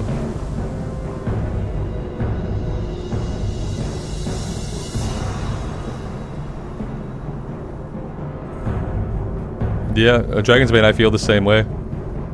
I thought I've been leveling some characters, and I thought I was like excited to get like the red Eridar Draenei skin and do something with that. But then I just kind of think about how pointless it is. Nothing you do while leveling up feels meaningful. You know? The items you get don't really feel meaningful. The quests you're doing don't feel meaningful because they're from the Cataclysm expansion, which is over 10 years old.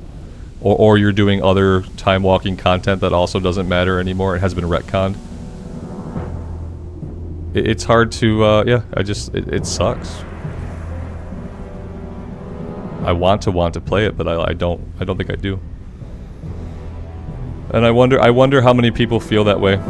I wonder how many people feel that way that don't land back in Classic, you know? There are probably lots of people that are bouncing off retail that they don't land back in Classic. They land in other games.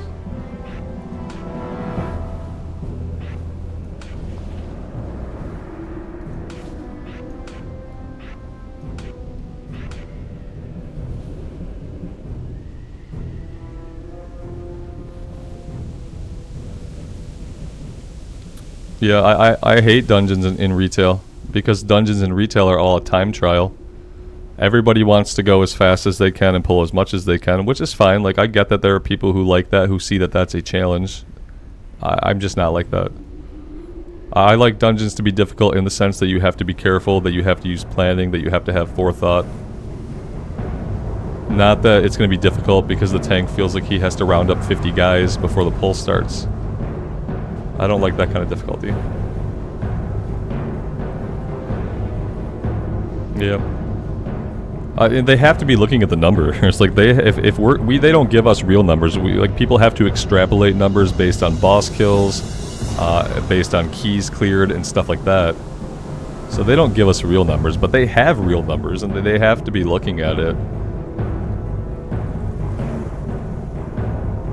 Unfortunately, their solution seems to be, there's less people playing the game. Let's sell some more stuff on the store. That'll make up for the subs that we're not getting and the box sales that we're not getting. Let's sell some more stuff on the store to the people that are stuck in the game. Let's just try to get some more money out of them. There's a reason why they're selling to Microsoft, yeah. And also, have you noticed that all their games are on sale this week?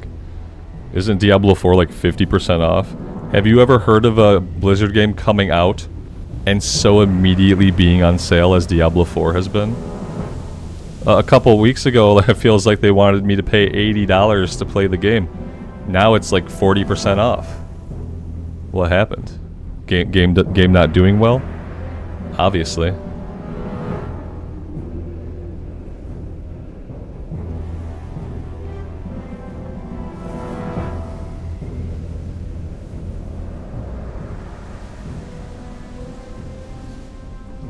Yeah, I really like, I want retail to plummet so that they can look at Classic, so that the devs can look at Classic, and they can say, okay, people love this. How do we make this great?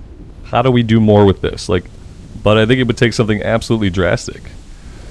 And as long as they're selling lots of stuff on the store, like, the player numbers, I guess, aren't going to matter to like Activision or Microsoft. As much as just like the money that they're getting. So even if the player numbers are kind of in the toilet and no new players are coming into the game and returning players are bouncing off the game, as long as there are like people who are spending lots of money, then that, you know, it's not going to reflect. It's not going to reflect. WoW Mobile. I hope we get WoW Classic Mobile. That way I can do fishing. I can do fishing and stuff on my phone. You know, I can do my professions on my phone. Yeah, I think it would look and run amazing on most mobile devices.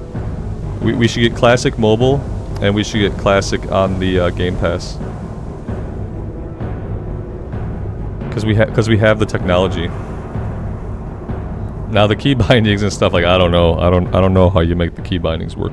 I'll leave that to a mobile game designer to figure out.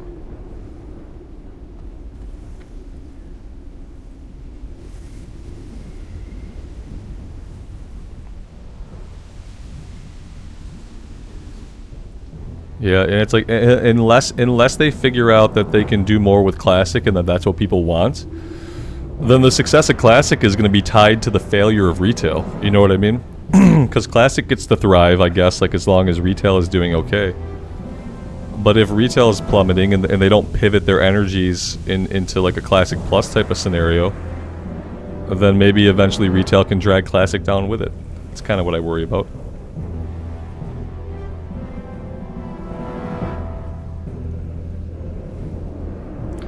Alex, your game is showing me at the flight point in Org. I am definitely standing right by the zone entrance here. Ra, I think so. Yeah, Alex put this group together, but yes, it looks like a completely gilded run, if I'm not mistaken.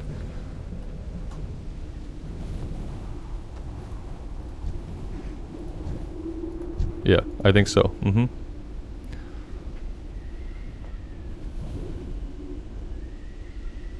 Are my bags empty? You know they're not. Thanks for mentioning it.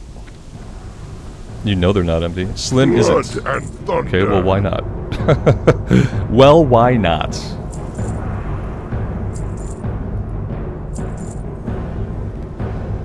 This might be about as empty as I can get my bags right now. I gotta get rid of some of this meat. Yeah, I know. I should cook it, but it's gotta go. This odd one, I'll pop this. I'll pop the one. There we go. That may be about as good as it gets. We're probably gonna be basically full by the time we're done. For the Horde.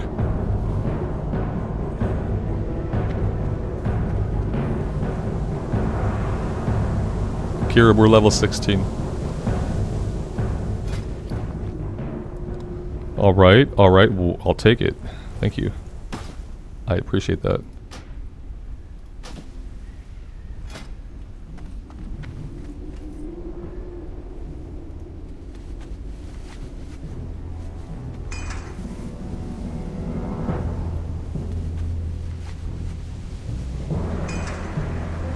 What bag am I using? Bagnon. Yeah, we're using Bagnon for the bag.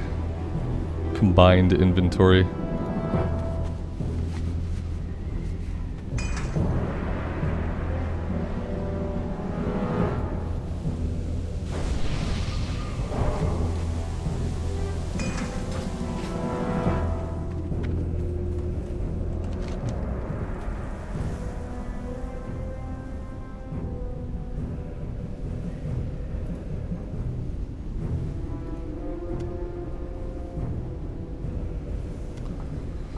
If that's our pug, apparently. Oh, they're on the Zeppelin. Okay, I was like, apparently they're just out in the middle of the ocean, probably drowning to death. But no, they're on the Zeppelin. That makes sense.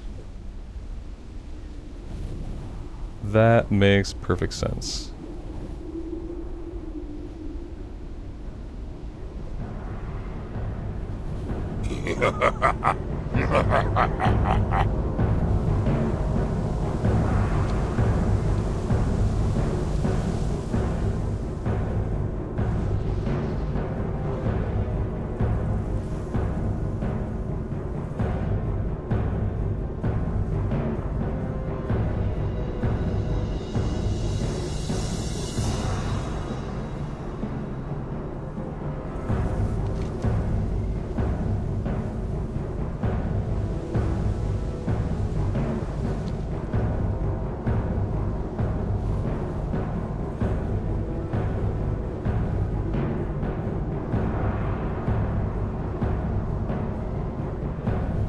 Oh, they are in the guild. Yeah, I thought so. Right. Yeah, I thought so.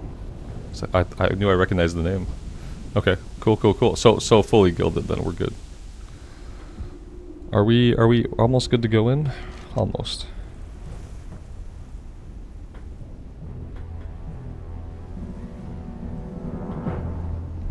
I could probably update the stream title really quick, maybe, to reflect that we're doing Ragefire. I have to remember to change it back after.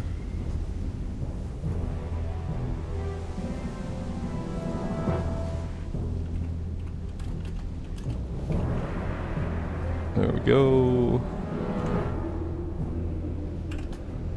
RFC dungeon. There we go. Stream title updated. Boop.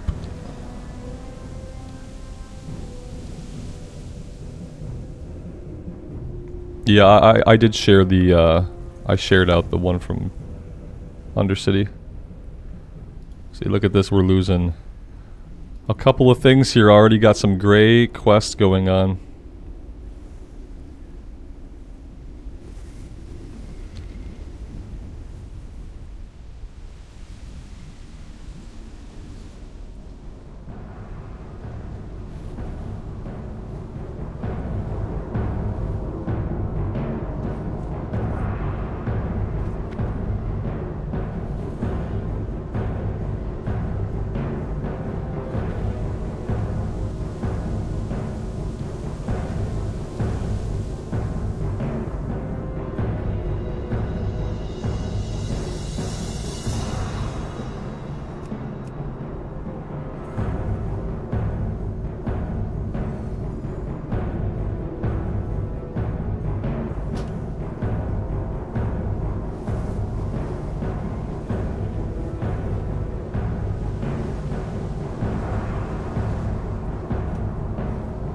Blood Moon, what's the character name? Is that the character name? Let me see if I can get you.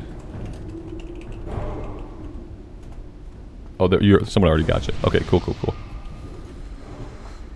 All right, looks like we're about ready to go.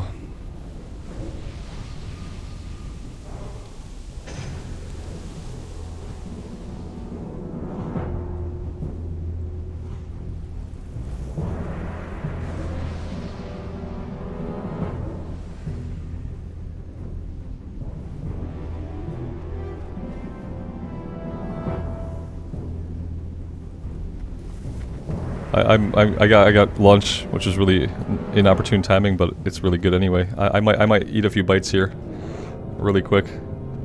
Excuse me for a second. We're good. You guys can pull. I'll be fine to play, but I'm gonna eat a little bit real quick.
I'm gonna come back out with my mouthful here.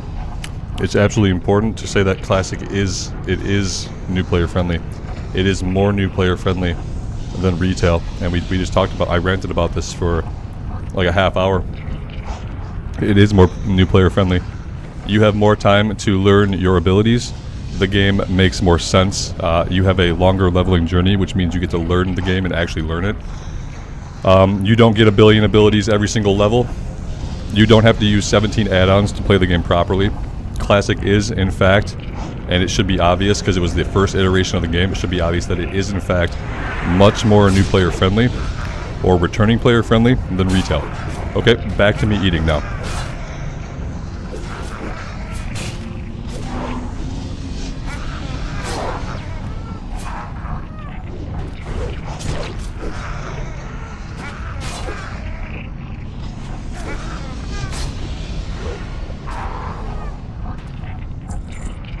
If by punishing you mean it takes a long time to get to max level, yes.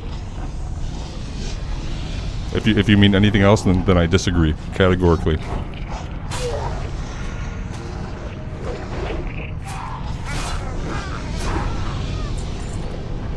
Oh, we can feel differently about it.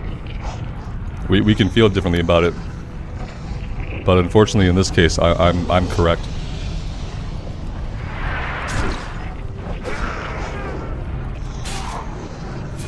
Like, including my wife, I've talked to many people who have tried to get into retail or tried to get back into retail, and they can't make heads or tails of what the hell the game expects them to do. And we talk about this all the time, so you guys know how I feel about it. Oh, hardcore. Yeah, we're not talking about hardcore. We're talking about learning the game. We're talking about the game's ability to let a player learn and enjoy the game.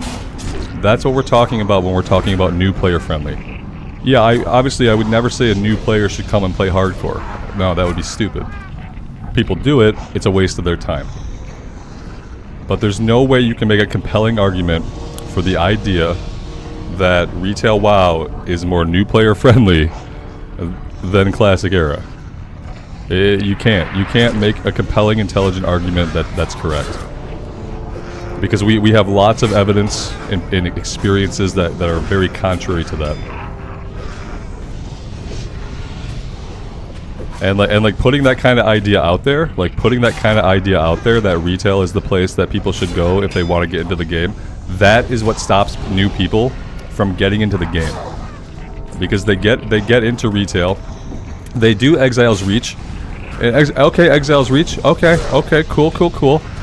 And then they get dumped in their starting city, and they're told to talk to Chromie and pick a time walking campaign, or then someone else tells you to go talk to a command board and see what's on the command board. And then you've got people at the embassy, they seem to be talking about different races, and then you look at the map and there's a quest here and a quest there and a quest here and a quest there.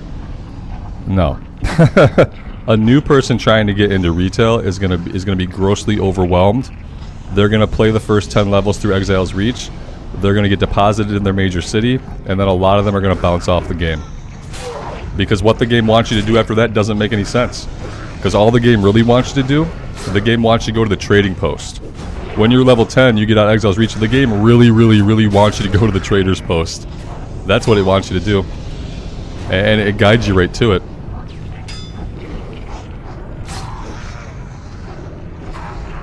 And that's it. I'm not gonna get trolled by this topic. There's no compelling argument to suggest that retail World of Warcraft is better for new players. The opposite is true. The opposite has been true, and the opposite will continue to be true. And if you guys feel differently, that's fine. It's not my job to convince you. But I don't want to be sending people to retail who are interested in WoW, and they're new to the game. Please don't send new people off into retail telling them it's going to be the better experience. Tell them to try both versions.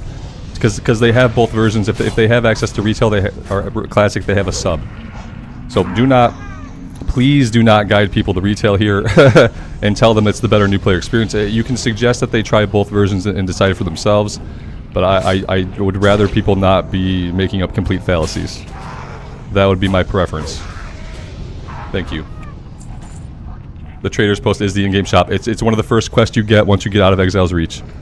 They're like, here you go. Why don't you go to the Trader's Post? Oh, here's some tendies to spend. Why don't you go spend some tendies at the trading post? That's what you want to do, right, kid? Oh, you wanted to play a video game? Well, click on one of the millions of quests, get totally confused and distracted, and then eventually give up and go play another game that makes more sense. You know? Yeah. Let's not do that.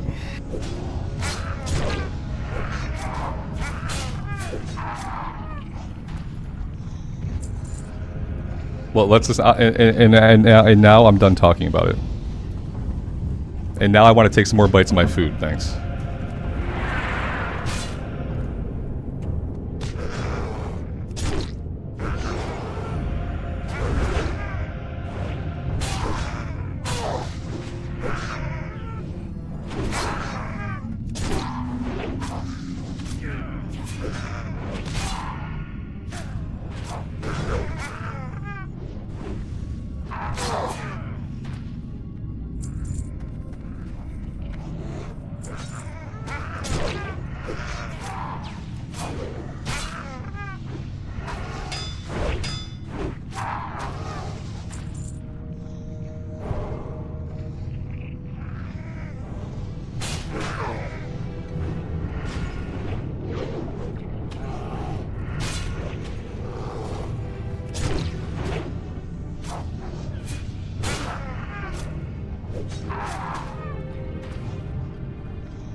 Alright, there we go. Food consumed. Distractions notwithstanding.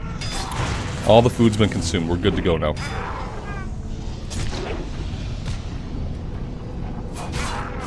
And if you're watching the VOD on YouTube, don't bother leaving me a comment about how negativity has seeped into these streams. I've already read the comment. I'm not going to read it again. Unfortunately, you know, for better or worse, I am a human being who has a whole bevy of emotions that I feel. And sometimes when you're talking to people in real time, some of those emotions will bleed through, and some of those emotions will be negative. It's common sense. So if you're watching this VOD on YouTube, please don't leave me a comment about how it seems kind of negative sometimes. I know. That's reality.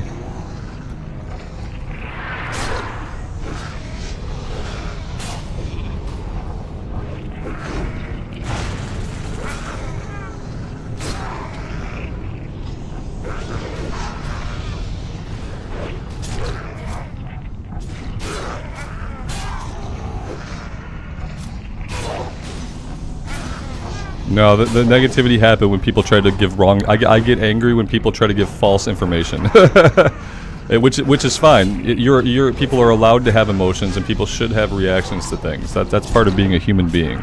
No, I get upset when people try to give completely misinformation based on their own preferences and not based on, like, reality. And that kind of thing is always going to irk me, and I'm usually going to respond to it. Because I don't like misinformation. I feel like sometimes, like, if you try to think a little bit more, you'll come up with a better statement. But a lot of times people just, like, they just say a thing and it's not true. But then they get other people to believe that it is. And yeah, that will always bother me. And I will have a reaction to it, which will be to call it out. And a lot of when you call out inaccuracies and you have to have an upfront conversation about how someone is wrong, for some reason that's like, oh, that's negativity. Okay, wouldn't it be more negative just to let the falsehood exist? It'd be more negative but quieter to let the falsehood stand and not to talk about it. But unfortunately, I'm not like that. This wasn't really even a troll. It was just someone who was wrong. That's it.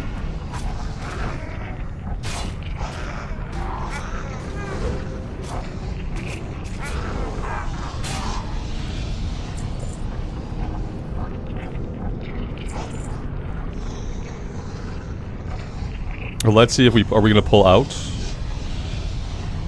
Context. We're pulling out context.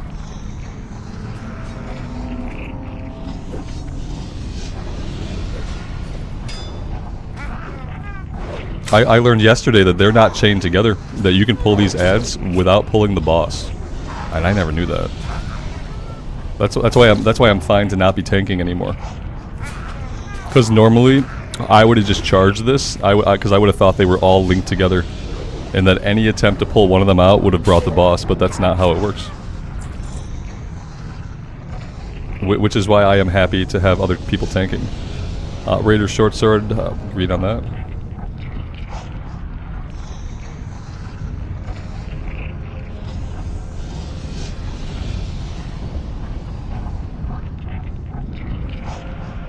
Yeah, we're ready.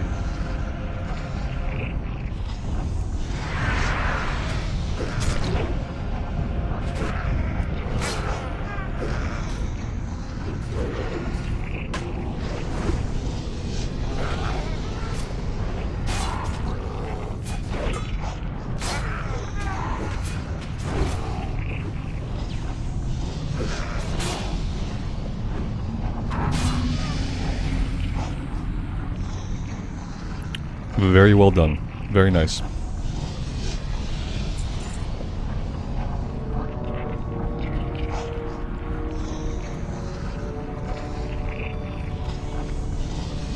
Yeah, unfortunately, people always see truth as negative if it conflicts with what they want to believe.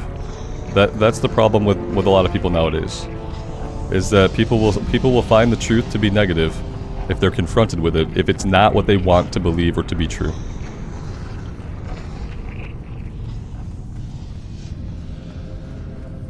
What's negative is, like, they don't like the confrontation of their idea being questioned, even if it's, like, obviously not correct. That's where the feeling of negativity is.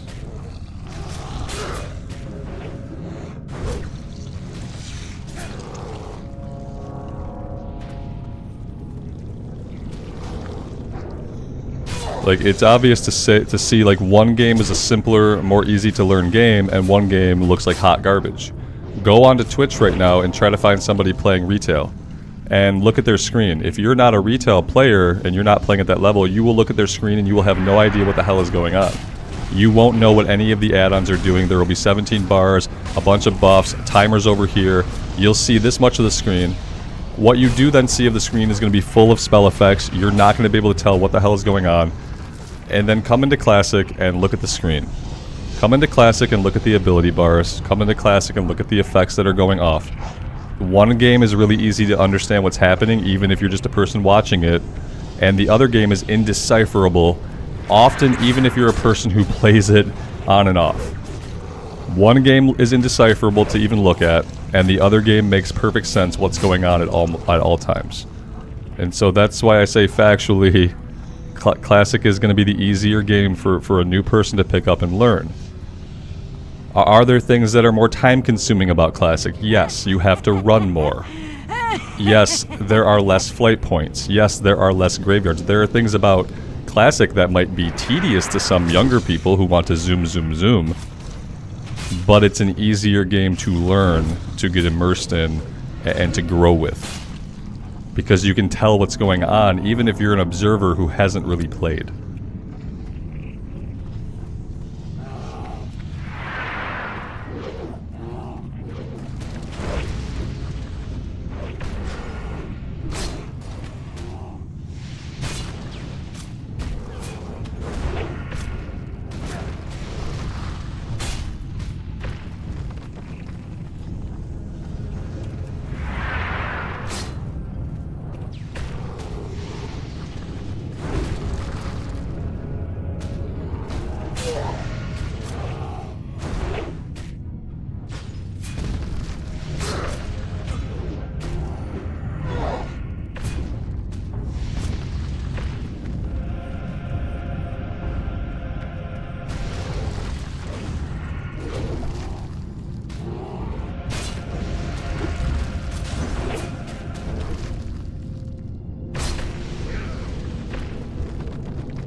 Yeah, I like all the classic spell effects better, because they don't fill the screen with garbage.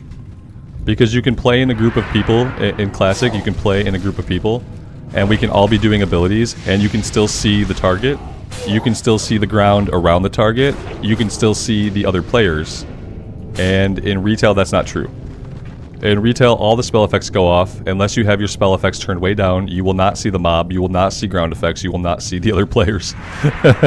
All you see is a hot mess of garbage wedged between all of your add-ons in a tiny little square, as if you were playing like on a CRT monitor back in the day. You have like this much screen to look at, just a tiny amount.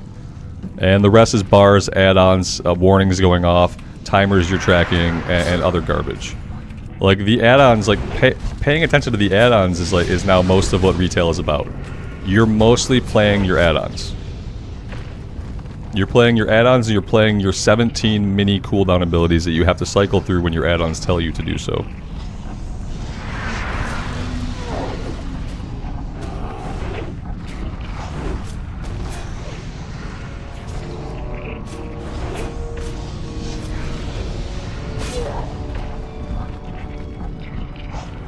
And retail's only going to get worse in that regard. There's only ever going to be more add-ons. Add-ons are only ever going to control more and more of the gameplay experience. It's never going to be less. It's never going to get less bloated. The spell effects are never going to get cleaner or less messy. You're never going to be able to know what's going on the floor beneath you. That's why you have add-ons that tell you when to move, when to run away, when to reposition, where to stand. Because you're not going to be able to figure any of that out by looking at the game.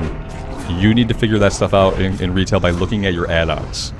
And if you don't have 17 add-ons, you're not gonna make it. Yeah, you're gonna get clowned on, you're gonna get trolled, you're gonna get booted from groups if you're not using your add-ons and playing all the add-ons.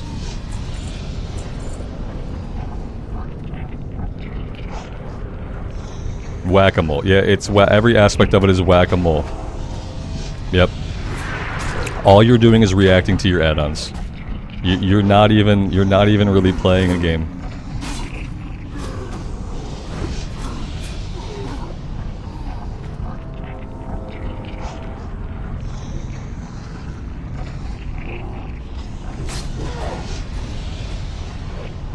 And that's fine. You know, some people like that. For some people, that's challenging. For some people, that's difficulty. For some people, that's exciting. But what it's not is easier to learn or easier to get into than Classic. That's what it's not. It's just not.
Alright, here we go. Let's cross our fingers for... we could... You know, the rogue could probably really use... Cadus, you probably want the sword, right? Is there a blue sword that drops off this guy? Maybe we'll get a blue sword. That'd be cool.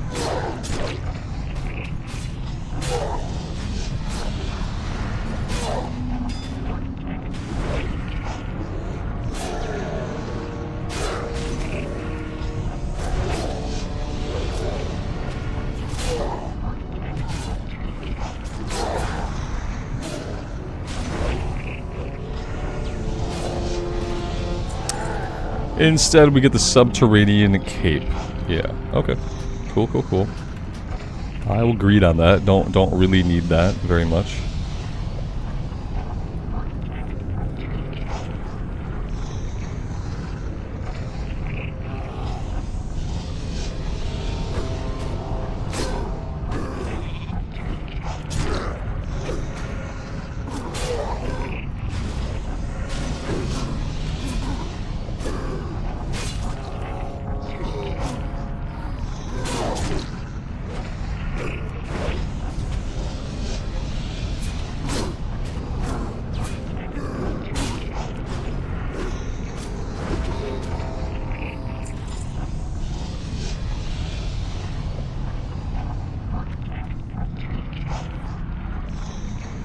Yeah, it's a pally weapon in a dungeon in a time when no paladin could ever have done it.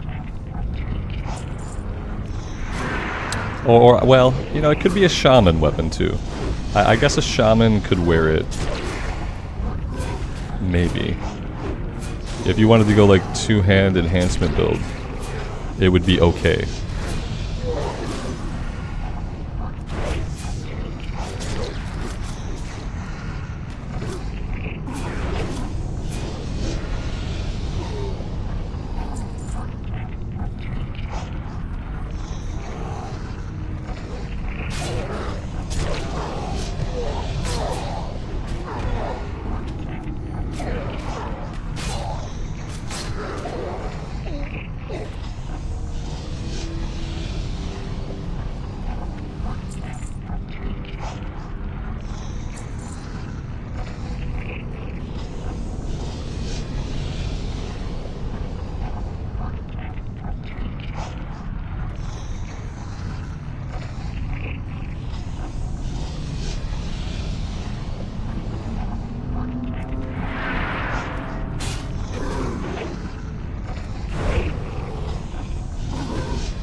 Yeah, line of sighting with the bridge is a good idea.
You can probably line of sight with the bridge again, maybe. I'm not sure if Wrath can shoot that far. Or we might be able to, well, yeah.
I feel like they get kick at like level 10 tactical. I don't know about blind. Dark Zone, have a good rest of your day, man. We'll see you next time. Joe, to play WoW Classic, you just have to have an active subscription to World of Warcraft. You don't buy any expansions for Classic or anything like that, but you do need to have a subscription, an active sub to the game. And then you can access Classic Era, you can access Hardcore Classic servers, and you can access Wrath of the Lich King servers, whatever your flavor is. But you do need to have a sub.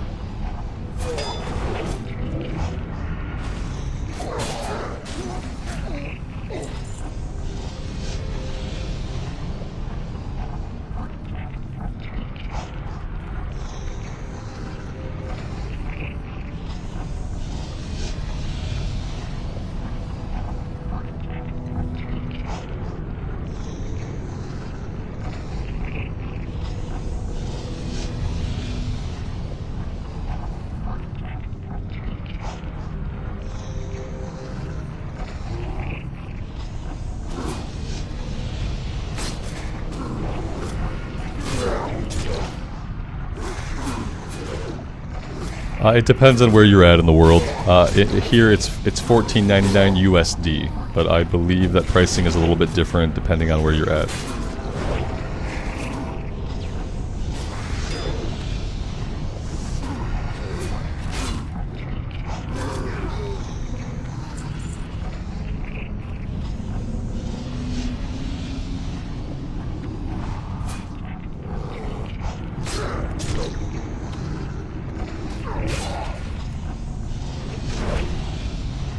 Yeah, maybe they don't change it based on region. I feel like they used to like adjust it based on like your region, but maybe they don't do it. Maybe it's locked in at whatever the equivalent is.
Nice.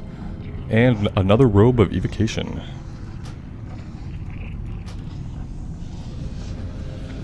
Alright, so are we gonna do the wall trick, or are we gonna actually go around? Last time we did the wall trick, somebody fell into the pit. So yeah, I'm fine with going around and clearing all the enemies. So that I'm not the one that falls into the pit this time. That would be sad.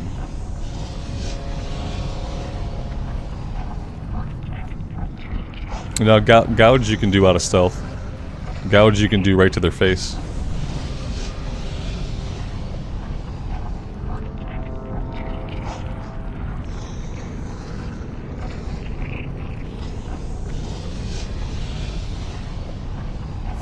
Yeah, poor Bobby. Bobby did get stuck in there. If they hadn't fallen in, I would have fallen in, so it sucked, but I was just grateful that it wasn't me.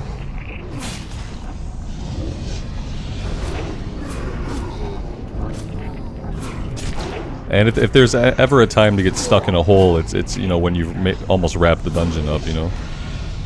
It was an okay time to get stuck in a hole.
Do we want to line of sight this one?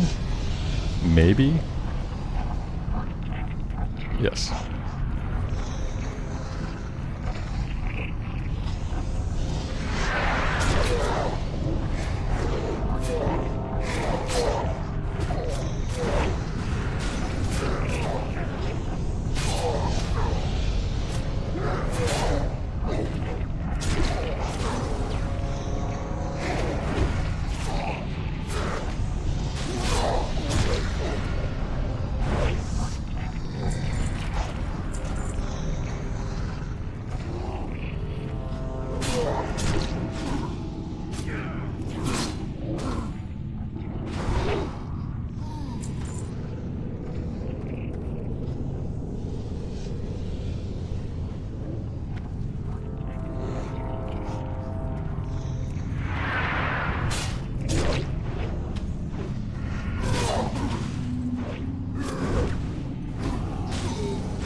Aberidius, thanks for checking out the stream, man. I appreciate you being here.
There we go. Quest complete. Thank you guys so much. Like always, it was super smooth. And that's it, right? That's everything dead. And we just run out. Yep, I'm gonna run out. I don't know where my Hearthstone is set. We are set to Razor Hill. Yeah, we need to be in Orgrimmar. Very, very nice. I'm hoping this character can live until like level 20. We can do Wailing Caverns. He dropped nothing. He dropped milk and maybe some linen. He didn't drop an actual piece of equipment at all. And oh, there's a quest item on the last trash mob. I must have already got it. Yeah, I think I already did everything else. Just milk. He just dropped the milk. Yeah. Yeah, the things in here don't drop anything. It's not really a place to go to get loot. You know what I mean? Wailing Caverns will have a little bit more loot, although most of it still will not be blue. And then Shadowfang Keep will have some more blue loot. But yeah, a lot of greens, a lot of trash greens.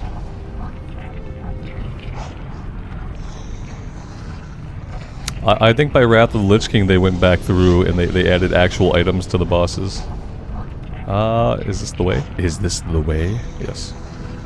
But in Classic Era, like, they didn't have good drops. They had basically 0 good drops.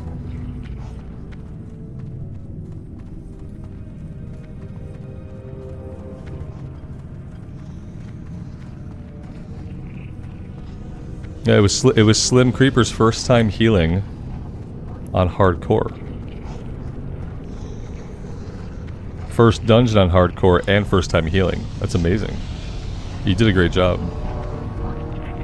Everybody was exceptional. Agent Dad, good evening. I'm doing well, thanks for asking.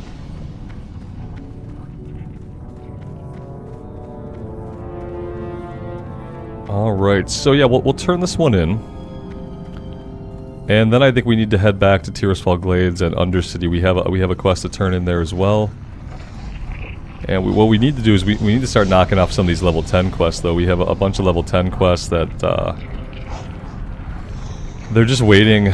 They're waiting. We have the flight point for the Barons, so maybe we just fly there really quick after talking to Thrall, and we get these turned in, get them out of our quest log. Then we need to get moving on this stuff. It's interesting to me that the breadcrumb that leads into Silverpine is a lower level than the stuff that, like, you finish up in Tirisfal Glades with. Am I able to make the class color party frames? Yeah, you can do that in the interface. I didn't do it yet. Usually I do it when I'm gonna have to heal, because they're easier to click. But you can do it. Use raid style frames. You do class colors. You do power bars. There you go. Perfect. Alright, thank you so much, guys. I appreciate it. We'll probably do another one. Maybe, well, I don't know if we'll do this one again, but maybe tomorrow. Maybe by tomorrow we'll be ready to do Wailing Caverns. We'll see. Yeah, they're easier to look at. I'll leave them like that for next time. You lose the character portrait, but that's okay.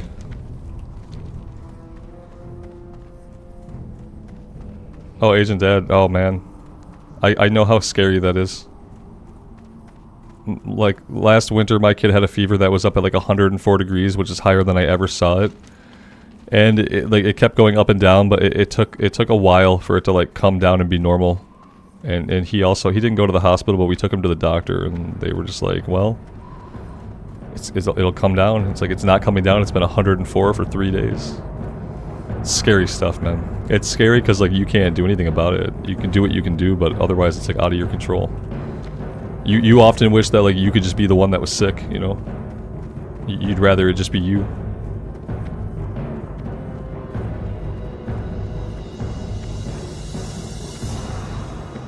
Yep, that's my least favorite thing when my kid is sick. I would rather be sick as a dog myself and have him be perfectly fine than for him to be sick.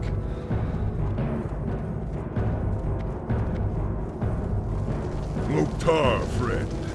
What is it you wish?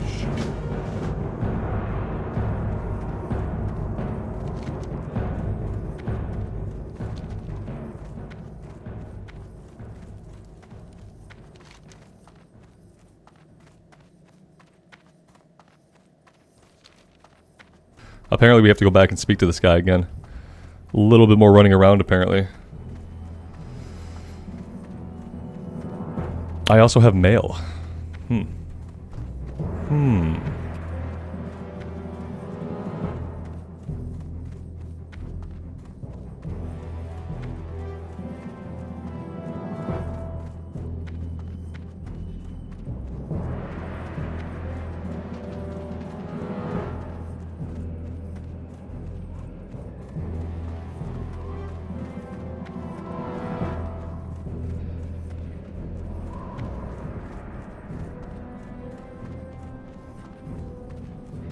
I wonder if there's like any reason why we don't end up killing Niru. He's kind of a bad guy, and I feel like there isn't really a lot of resolution with this one, because I'm pretty sure he just continues to exist. You'd think we would kill him off.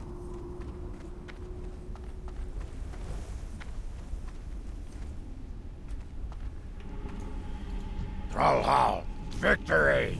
Farewell! Now we gotta go back and talk to Thrall again. Oh dear lord. Hey, we get an axe upgrade. Is it an upgrade? I think the strength makes it an upgrade. For the horde! I guess that'll be worth all the running back and forth. The hardest part of the quest, running back and forth and back and forth and back and forth. For me, that's the most challenging part. Blood Moon, have a good rest of your day. Thanks for being here.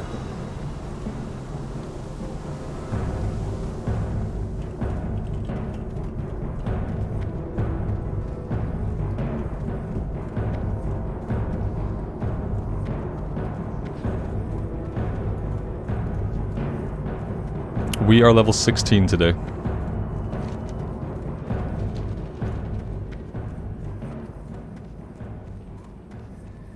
Yeah, the orc has axe specialization. Yeah, that's true.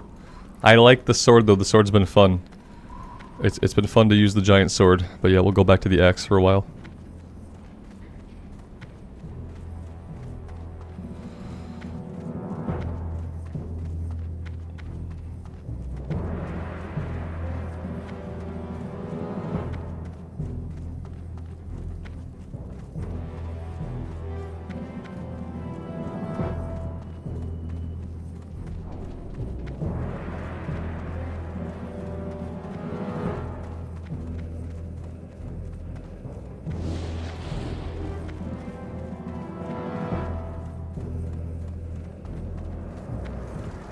Welcome to Orgrimmar. Have you come to serve the Horde?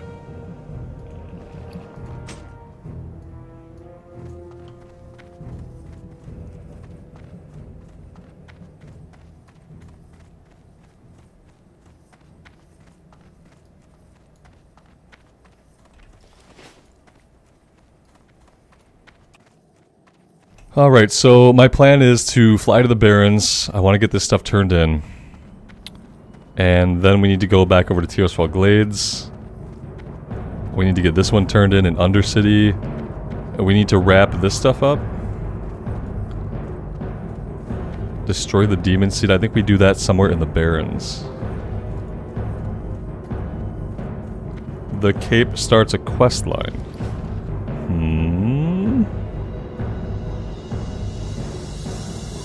We already, we've done this quest. We had this equipped, actually. Yeah, we had Demon Scarred Cloak equipped. I'm pretty sure we already did the quest. Yeah, it says you have completed that quest. We killed that wolf. We killed that wolf with our own hands. Mail. Yeah, I gotta get my mail. What's in the box? What's in the box? We'll find out.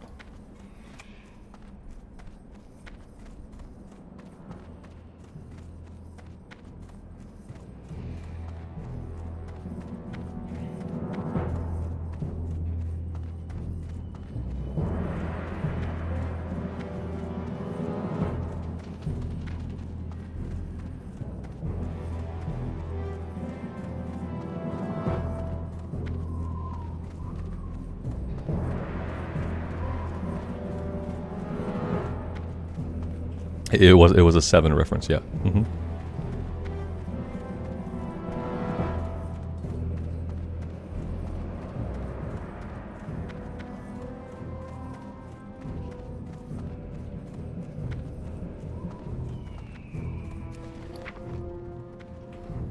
Rage oh, nice. The recipe for Rage Potion. Oh man, thank you.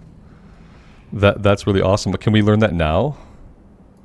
Oh, we can. Hey, that's great. Look at that. I don't think I've ever had that recipe.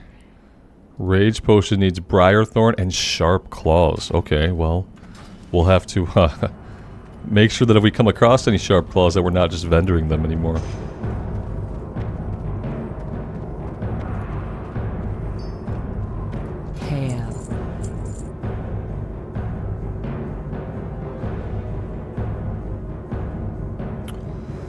What else can I do? Okay, oh god, all these mats.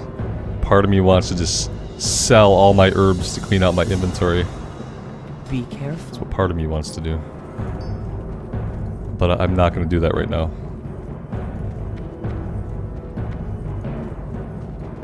Let's jump on a flight over to the crossroads. The Morgan Freeman unboxing video. Gruesome.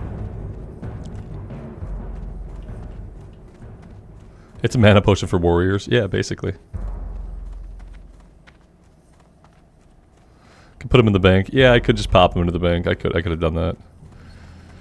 I need to be like just crafting them as I go. You know, that's what I need to be doing. Crossroads. Orcs look so small standing next to Tauren. Yeah.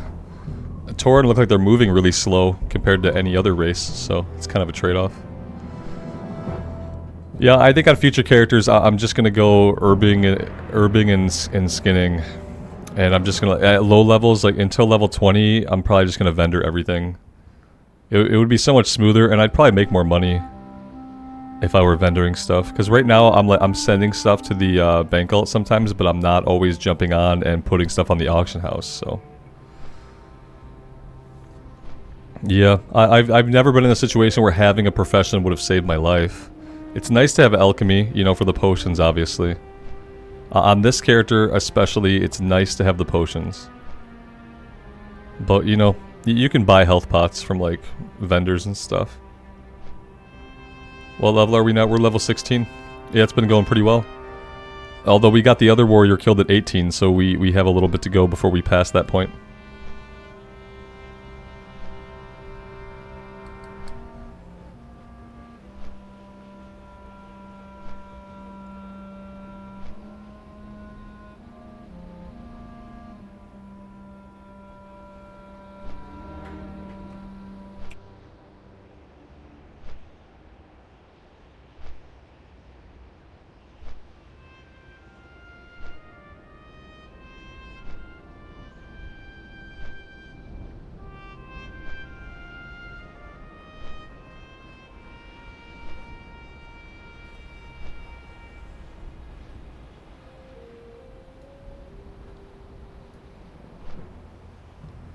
Alright, we're not going to do anything here right now. We're going to get the breadcrumbs turned in so that they're not sitting in our log, getting grayer and grayer.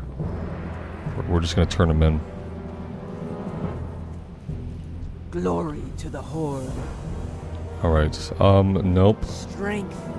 Not going to take any quest yet, because I think we have to do it. We're going to do a little bit in Silverpine first, before we come over to the Barrens. What brings you here? Go in peace. Okay, yeah, little tiny bits of XP. That's fine. We're clearing stuff out. The warrior quest. Oh gosh, yeah, the warrior quest is over here. Huh.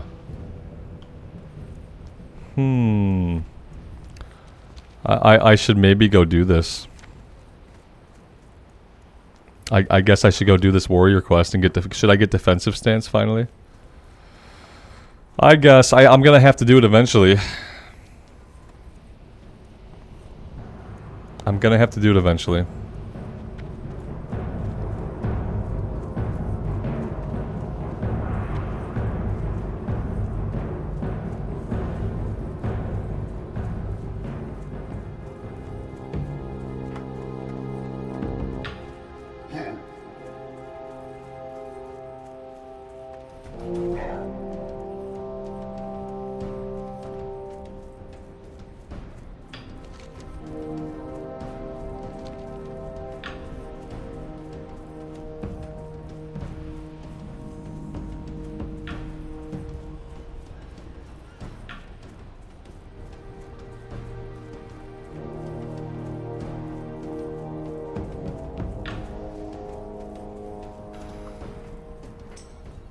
Alex, walking back and forth is the thing I hate the most.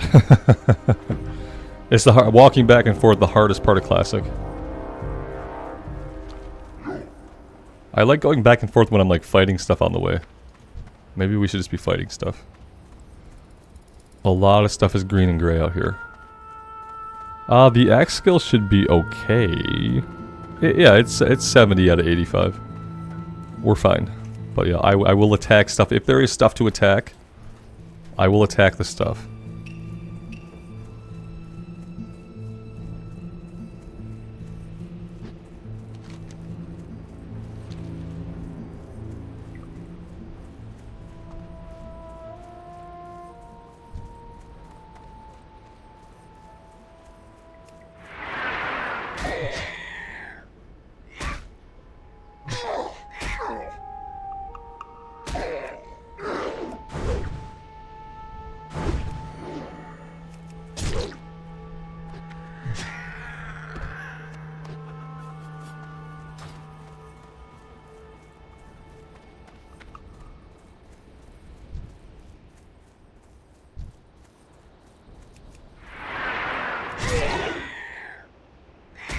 And then see, when I don't have skinning, all I see is like all the money that I'm leaving on the ground. It feels so bad sometimes to not have skinning. Oh, the item, yeah, yes. 3 strength, 3 stamina. It's 11.8 DPS, 47 top end damage. And we have axe specialization as an orc. The top end damage, or the DPS rather, on the sword was a little bit better, but it didn't have strength on it. And the top end damage was a little less. So I think the axe is probably better for us right now.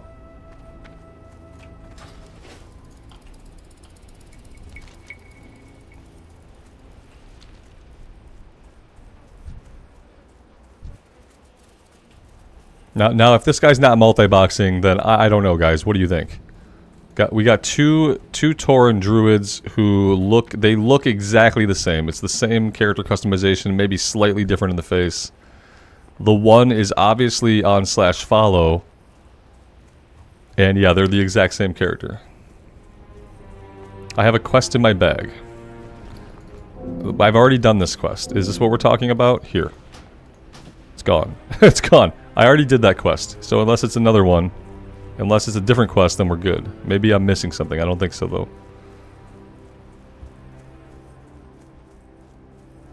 Bots? Well, you know, just because you're multi-boxing doesn't mean you're a bot.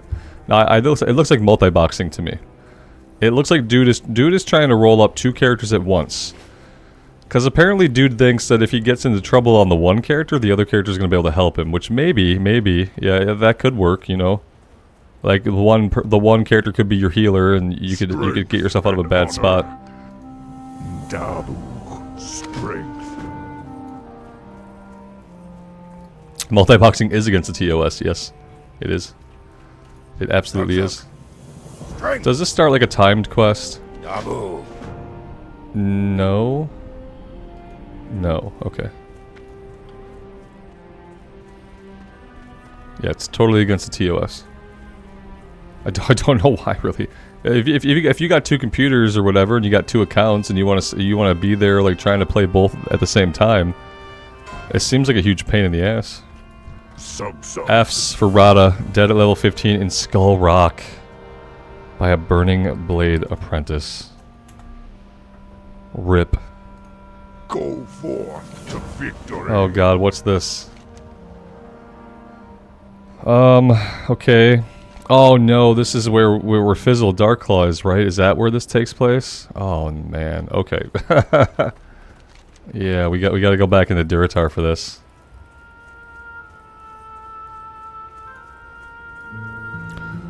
It's only against TOS if you use add-ons like the copy keystrokes. Yeah, I feel like if it's a dude with 2 computers, 2 monitors, 2 keyboards, 2 mice, whatever. That seems hard. I probably wouldn't want to do it, but if somebody else wants to do it that way, I'm fine with it.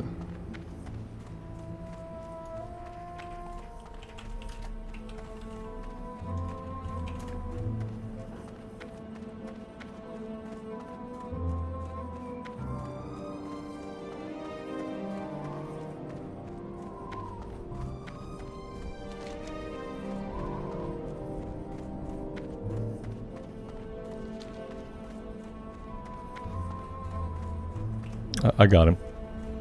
Mm-hmm.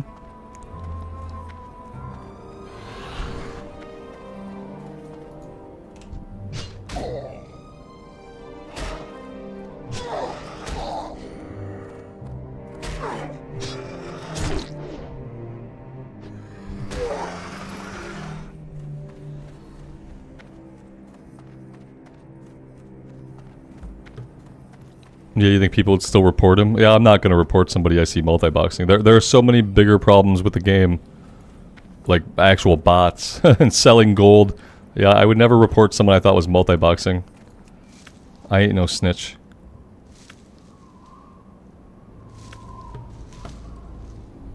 Yeah, that's what I mean. I'm always going to assume that the person is doing it legitimately, and that they have two computers. Maybe they have like a KVM switch, and they're popping back and forth between the mouse and keyboard. I don't know, but I'm like, if I see someone multi-boxing, I'm just always going to assume they're doing it legitimately, and I'm not ever going to report somebody for multi-boxing.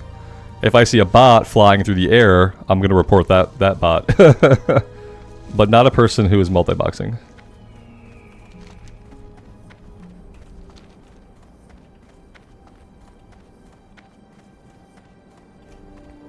Katie, good afternoon. Thanks for being here.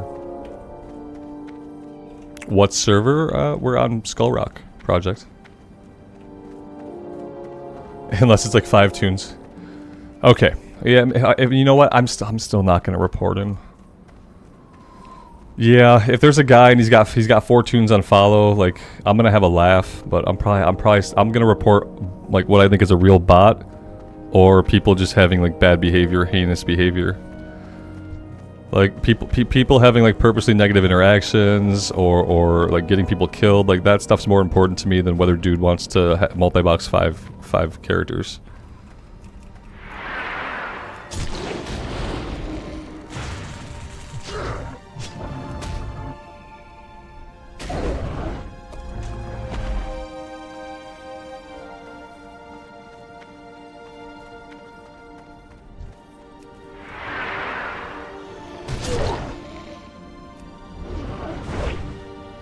That's funny, Tactical. Yeah, I'm not gonna report somebody for that. Like I said, there's so many worse things someone could do in the game besides multi-box.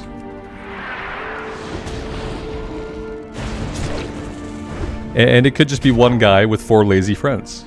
You know, maybe they put them all on follow. They don't want to play. It could be one guy with 4 lazy friends. You know, we never know. Could be anything.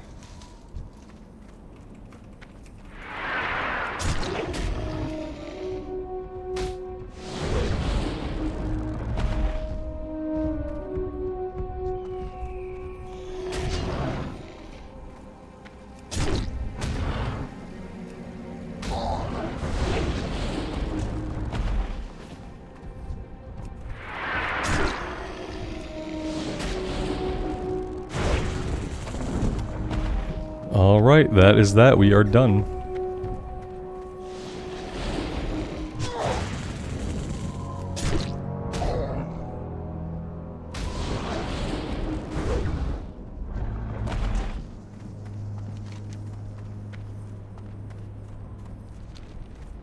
And so this is going back over into the Barrens.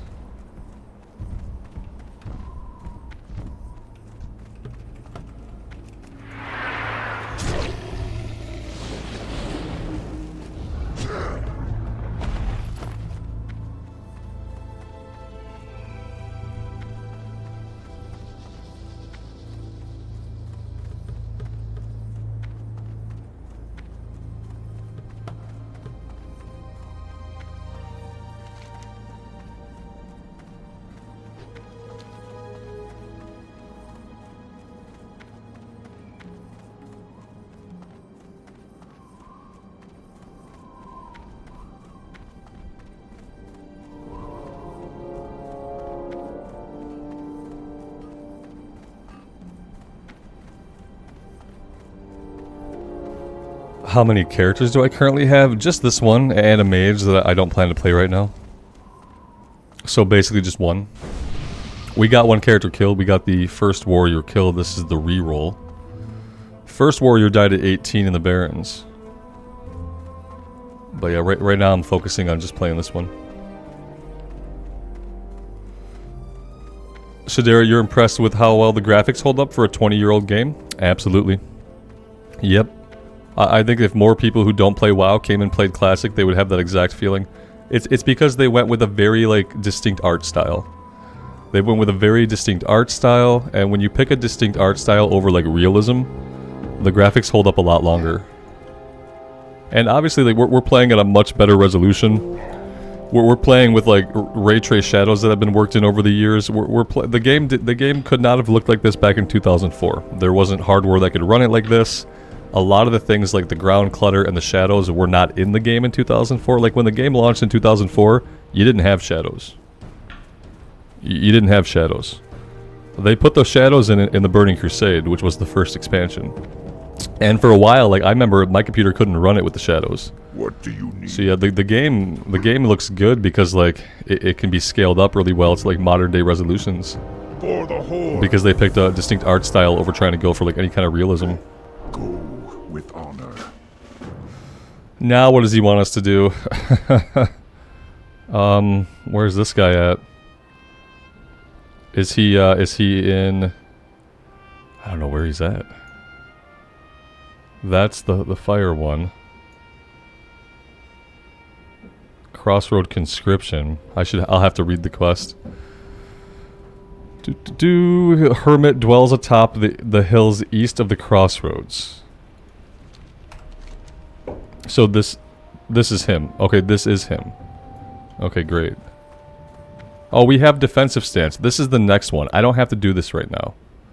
Yeah, I don't have to do that one right now. And I probably won't.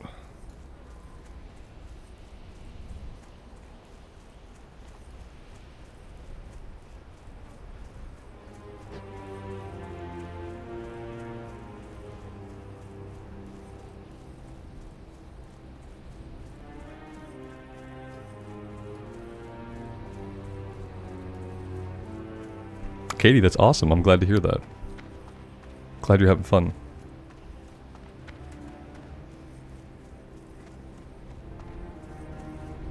The quest is for a one-handed weapon. Yeah, cool. I'm not going to do it. In fact, I don't even want it in my log. So, there we go. I'm going to run down to Crossroads. We'll jump on a flight back to Orgrimmar. And then we need to get on the Zeppelin. And we need to get over to Undercity. So we can get this turned in.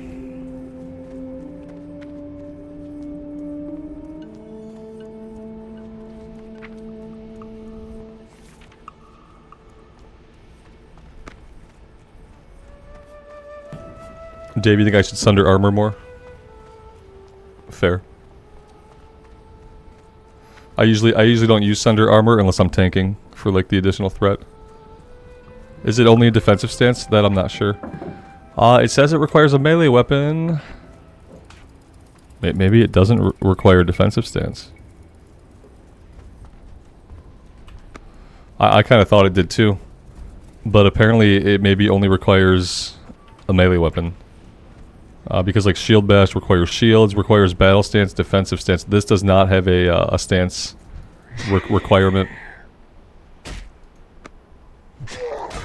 Yeah. It looks like we can. I could try to work it in. I don't know if I'd stack it. But yeah, maybe. Yeah, I thought so too, Alex.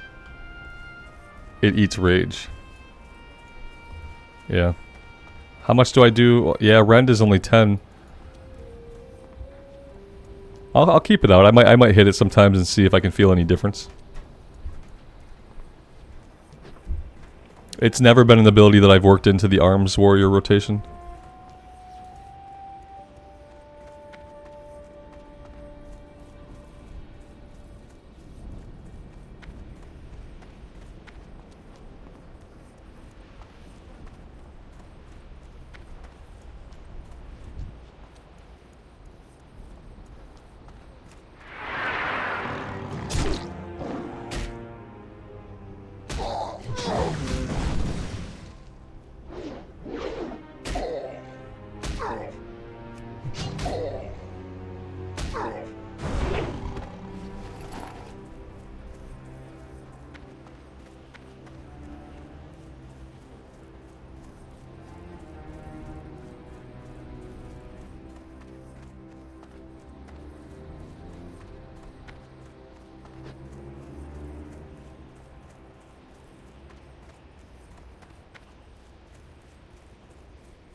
What do you need?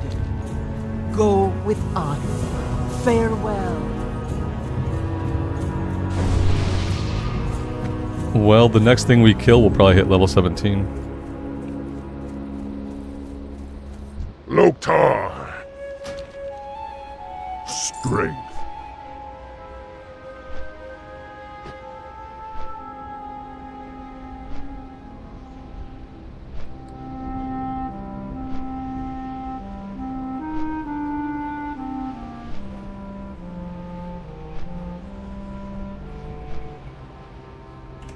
If we ding by discovery, it'll be the second time today that we've dinged by discovery. But yeah, if I were to run down into Silverpine to get that stuff turned in, maybe we do that. Maybe we'll head down right into Silverpine, and then we can fly back to Undercity to turn in the Ragefire Chasm quest.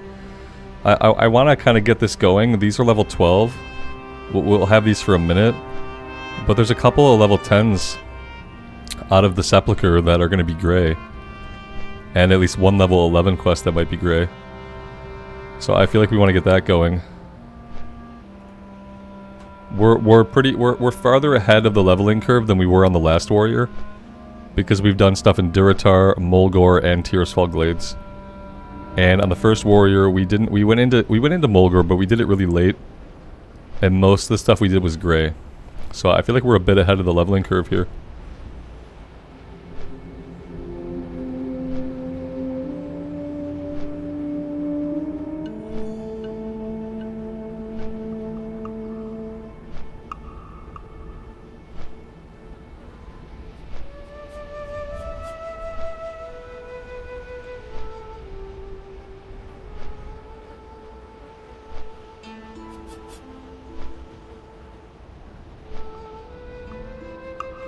The add-on that's telling us the flight timers, that's handled by Leatrix Plus. If you go into Leatrix Plus, let's see. Where is it? It's somewhere. One of the many things we have this doing for us. Flight time. So yeah, under interface you can show flight times.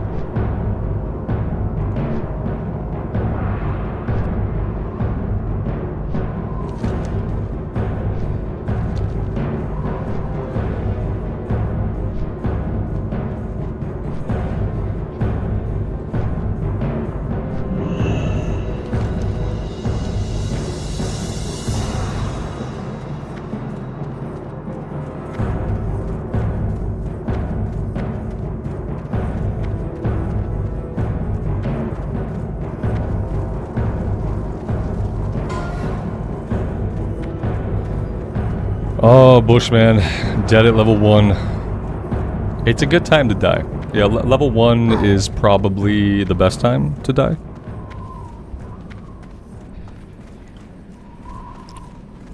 Yep, you gotta grind on those plane striders for a bit.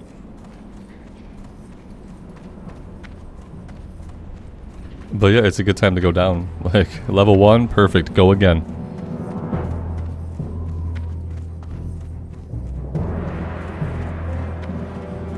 He was level 6? My pop-up said level 1, that was weird. Unless my brain just got rewired. I'm seeing it right here as level 1 as well. Yeah, that's weird. Dead at level 1. While in Mulgore. Okay. Level 6 makes more sense. But yeah, that's not what I see. Yours said level 2, Clint. It's a known issue. Okay. Well, that's going to be confusing. So level 6, that sucks a little bit more. It sucks a little bit more than level 1. Yeah, a little bit more of a setback. Blizzard can't count. No, they can't.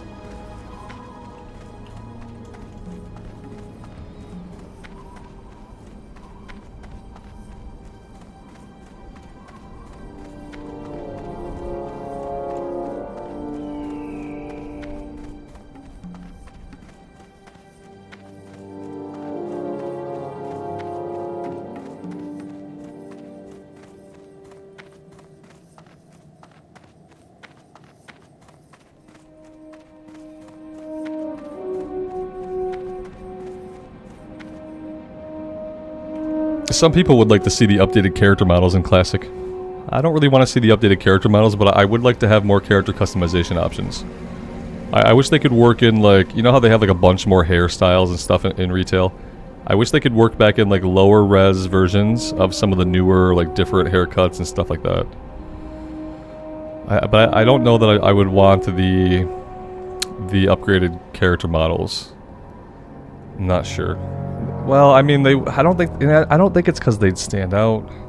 Well, they'd stand out compared to the enemy models, yeah. But the world is the same. Like, if I go to Durotar in retail, it's gonna look a little bit like this. You know, it's gonna look basically like, we're gonna be able to see farther into the distance now in retail and stuff like that. But Durotar is still gonna look like Durotar for the most part. I just wish we can get some more of the hair options, like low-res versions of some of the other options. I also wish they put the barbershop in, because sometimes you make a character and you look at it for a while and you're like, ah, I wish I hadn't gone that way. I don't feel that way, but I know some people get to that point. Yeah, we need the barbershop.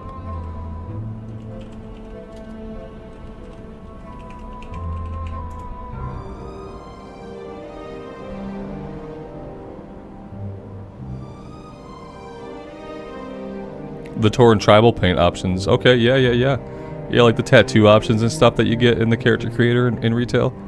Could be good. I think the orcs have like some body paint stuff too. But I'm not sure how I would feel about the character models. Unless it was like a switch you can flip in the interface options. Like if I wanted the newer character models, I can go into interface options and flip that on, then I would see the new character models. But if you don't want to see it, you just would leave it off. I think I'd be cool if it were an option for people. If it was like the D2 thing where you can turn it on and off. That'd be really cool. Harry, thanks for being here. I'm glad you're digging the streams, man.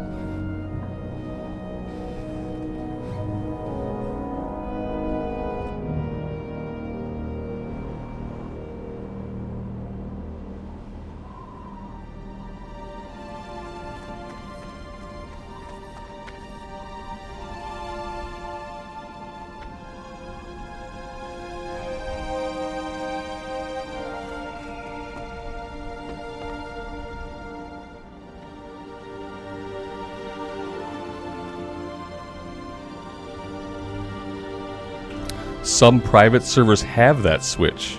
Really, Paul? That's interesting. That's very interesting. So it's clearly possible to do it.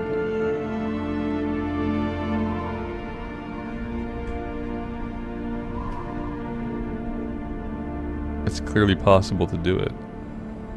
Yeah, that would be nice. I don't think Blizz would ever actually do it.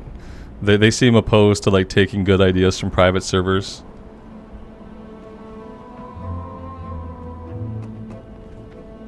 Yeah. In the launcher, not in game. Yeah, okay, so it's more like Warcraft 3 Reforged, where like you can select like older or newer graphics before you begin a map, but you can't do it on the fly. That's okay too. Yeah, like do it before you log in. I'd be okay with that too. I wish they would take the ideas and destroy the private servers, but they don't take the ideas and they don't destroy the private servers. Like they don't take any cool stuff and they don't shut them down either for the most part. Sometimes they shut them down. I wish they would take some of the good ideas. Yeah. They can. I mean, the private servers are all illegal, so they could shut them down if they want to. I just wish they would get some learning out of them first. But they seem opposed to learning things from like outside sources. They seem to think that the only ideas that can be valid are the ideas that they come up with in a vacuum. Which is really not how you come up with good ideas at all.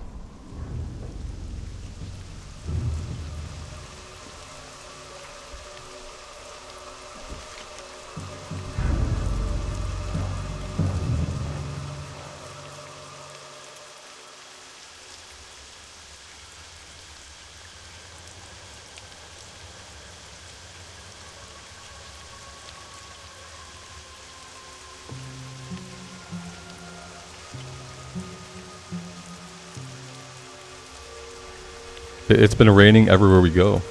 I hear the rain sounds, but I don't see the rain. Weird.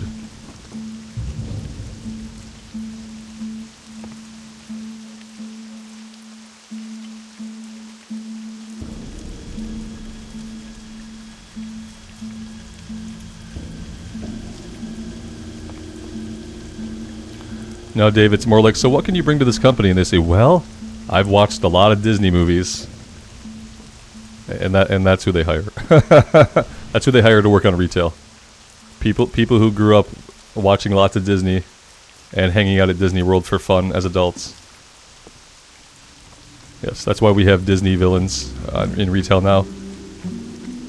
But it's not even like good Disney, because some Disney Pixar movies are actually really good. It's like fan fiction Disney shoved into Warcraft.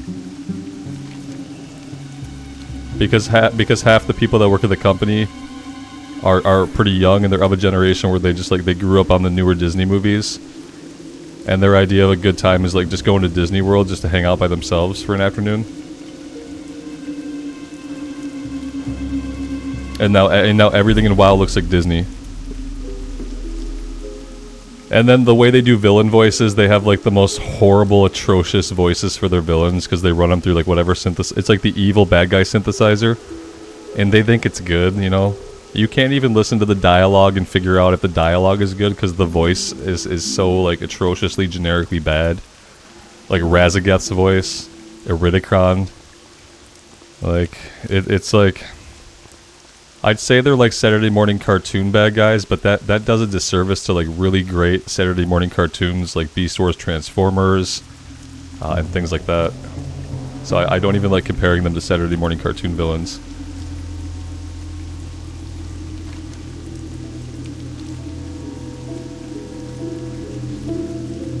And I think that that's part of the reason why they're not doing any Classic Plus.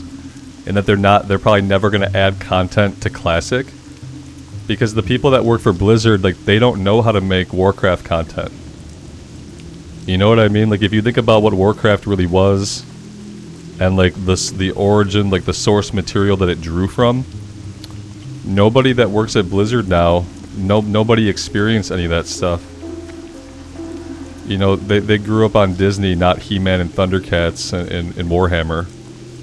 They grew up on Disney instead. So I don't think that anybody there could make like convincing, compelling Classic Plus content. You know?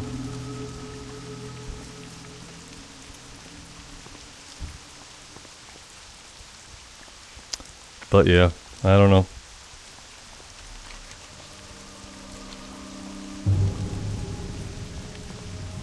They definitely couldn't take Classic and take it in a direction that will feel more like Warcraft.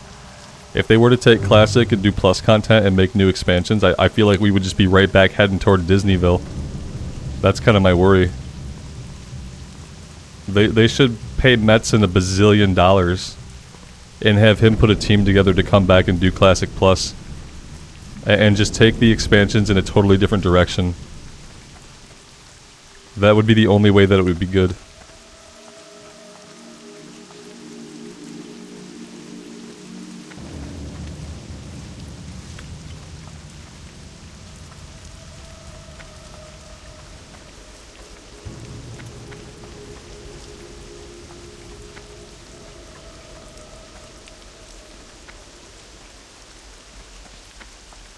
Isn't that what he's doing? I mean, I don't think so.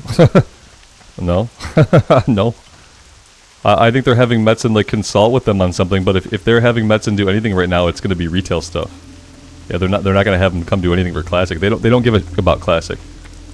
No one at Blizzard gives a about Classic, you know. Not when it comes to spending money on it to do things with it, you know. Beware. They want it to be what it is, but they're not going to spend money on it to make it anything else. Yeah, exactly. There you go. Metzen is deeply involved with the next retail expansion. Yeah. Yeah, but nothing to do with Classic, so. Yeah, and like, so yeah, maybe he could get Warcraft retail off of the Disney path. But the systems are still going to be Warcraft retail systems, and so it's still going to suck. It's still going to suck. It's still going to have all the same bolt-on systems. It's still going to have a million currencies. You're still going to need 20 add-ons to play it properly.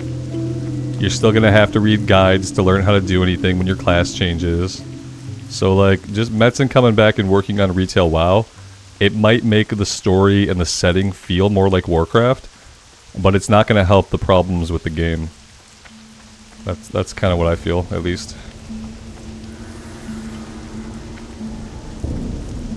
They do care a little, Stompy. They care right up into the point where they don't have to spend any money. Yeah, they care a little. You're right. They care enough to give us hardcore. They care enough to give us Season of Mastery. They care enough to have some guys click some buttons, drag some code, paste some things, click a couple more buttons, and then they're done. But what we're talking about is having teams of developers, level designers, story writers, artists, making like expansion content. That's a different level of giving an F. It's an entirely different level of investment, and that's what we're not going to get. I'd love to be wrong, but you know, I'd love to be wrong, but me being wrong means that they're going to make awesome Classic Plus content. Me being wrong means that WoW retail is gonna eventually feel like Warcraft and be approachable for players. Like for me to be wrong, all these really awesome things would have to happen. And like, how often has that been the actual experience? It's a nice hope, though. You know, cling to it. Cling to it, but I feel like for Classic we can hope that they come up with interesting seasons. Will they come up with interesting seasons?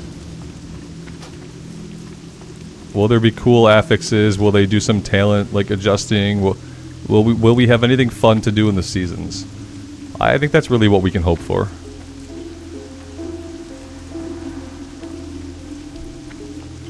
Yes, Stompy, but just because people are having more fun in retail, in Classic now than retail, doesn't mean that the shareholders at Activision Blizzard see that there's any way for Classic to make money.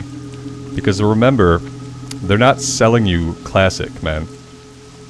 They're not selling you Classic. You're getting a nostalgia trip because you pay your sub. And so unless they heavily monetize Classic, the shareholders are not gonna greenlight any ideas for Classic. Because the shareholders need to be paid. That's how corporations work, man.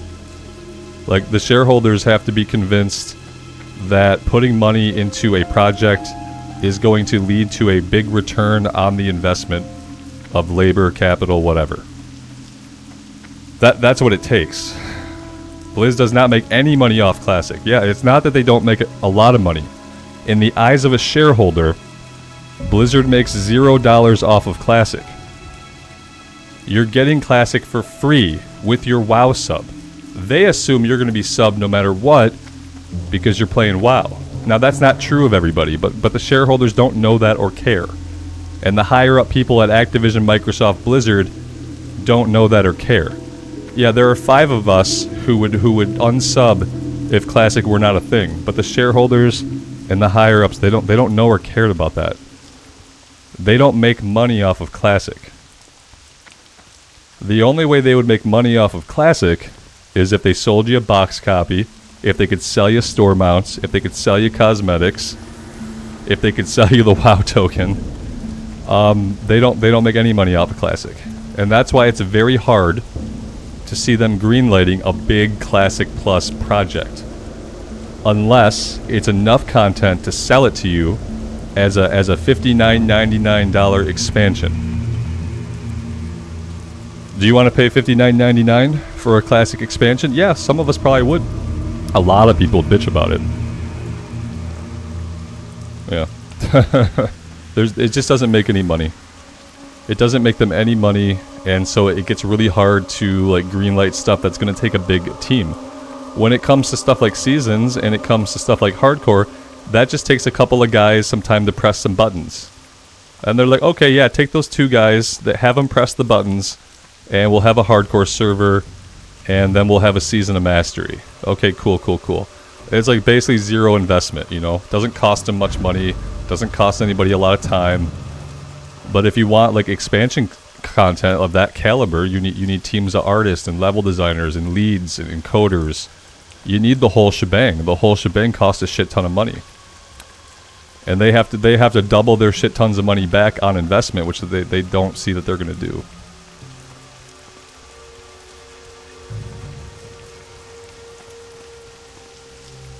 So don't hold your breath for some like big Classic Plus expansion. What you should really hope for is that, like I said, we get really compelling seasonal content. It seems like that's the direction they want to go with Classic. They want to do more seasons. Maybe they'll be interesting. Maybe Metzen will even help them out with that kind of stuff. What now? But it's not going to be, you know, we get a new expansion for Classic that takes the timeline in a different direction. That's not going to happen. I wish to be wrong. There's not many more things I'd wish to be more wrong about. But I don't think that I am. Farewell. There's one quest that's like a level 10. This guy probably has it. Hello. Yeah, there we go. Prove your worth, Warg Hearts. Okay. We might as well grab everything here. And just see what level everything is. Baron's Peril Remember, is 21. patience, Okay. discipline. Border Crossing is 14. Beware, our enemies abound.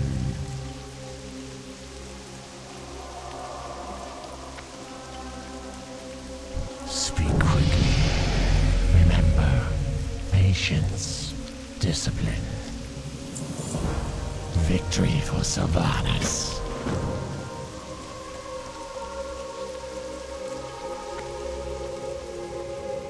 The Son of Ergol. Yep. Yeah, we'll have to keep our eyes open. Speak quickly. Hello.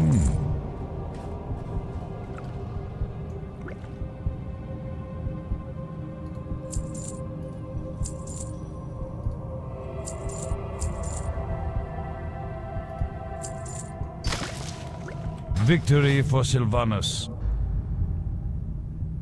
Stompy, you think Classic Plus announcement at BlizzCon? No, man, no. At BlizzCon, you're going to get a Cataclysm announcement. At BlizzCon, they're going to talk about the new retail expansion, reveal a little bit about that. At BlizzCon, they're going to announce the new Season of Mastery, or whatever they're going to call it. And for WoW, that's going to be it. Do you want to know what your Classic Plus was, man? Your Classic Plus happened in Wrath of the Lich King, when they put in the Titan Rune dungeons, and they created 2 new currencies. That was Classic Plus that you're going to get. Speak quickly. Because that took 2 guys to press some buttons. And then it was done. And then you got Heroic Plus and Heroic Plus Plus dungeons. And that is your Classic Plus. And other than that, you're going to get Seasons of Classic Era. Beware. And you're going to get Hardcore. And if there's ever going to be Classic Plus content on the scale that you would want, it's probably about 2 years off. It would probably be about 2 years off, and a lot of other things would have to come together, and a lot of things would have to change to even make that a reality. And unfortunately, one of the things that would have to change is they'd probably have to start selling people Classic. You probably wouldn't be able just to get stuff with your sub anymore. They'd probably have to sell it to you. And a lot of people would not be okay with that, and I think they know that. Oh yeah, they'll announce their dumb survival game, yeah. yeah, I'm talking about just the WoW news. Yeah, they'll have other announcements that nobody cares about. Like I'm sure they'll have a Season 3 announcement for Diablo 4. They'll have they'll have sad Overwatch news that is not news. And then they'll talk about whatever their silly survival crafting game that nobody's gonna care about. The Disney survival crafting game that nobody asked for.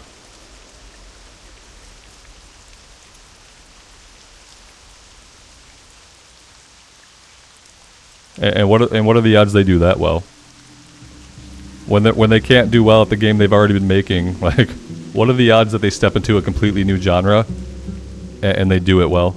Probably not that good. Yeah, there's an audience for it, but they're already playing Valheim. There is an audience for survival crafting. People love it. It's a great genre. But there are already better games, and we're past the point where we can really think that Blizz is going to come in and make an amazing game that blows everybody away, is super functional, and people love it. I think we're kind of like we all saw the Diablo 4 launch and what happened with the first season. So I think we're all past that point, right? Where'd I get the axe? I got the axe from the quest at the end of RFC. We did RFC today again for the second time. Oh, guys, it's been fun. I had fun doing the dungeon. We're level 16 now. Oh wait, we're level 17 now because we dinged because we're awesome. But yeah, I think I'm gonna stop here for today. I might get on later, but I doubt it. But we'll see. But yeah, thank you guys for being here. I really appreciate you all hanging out with me. It's been great.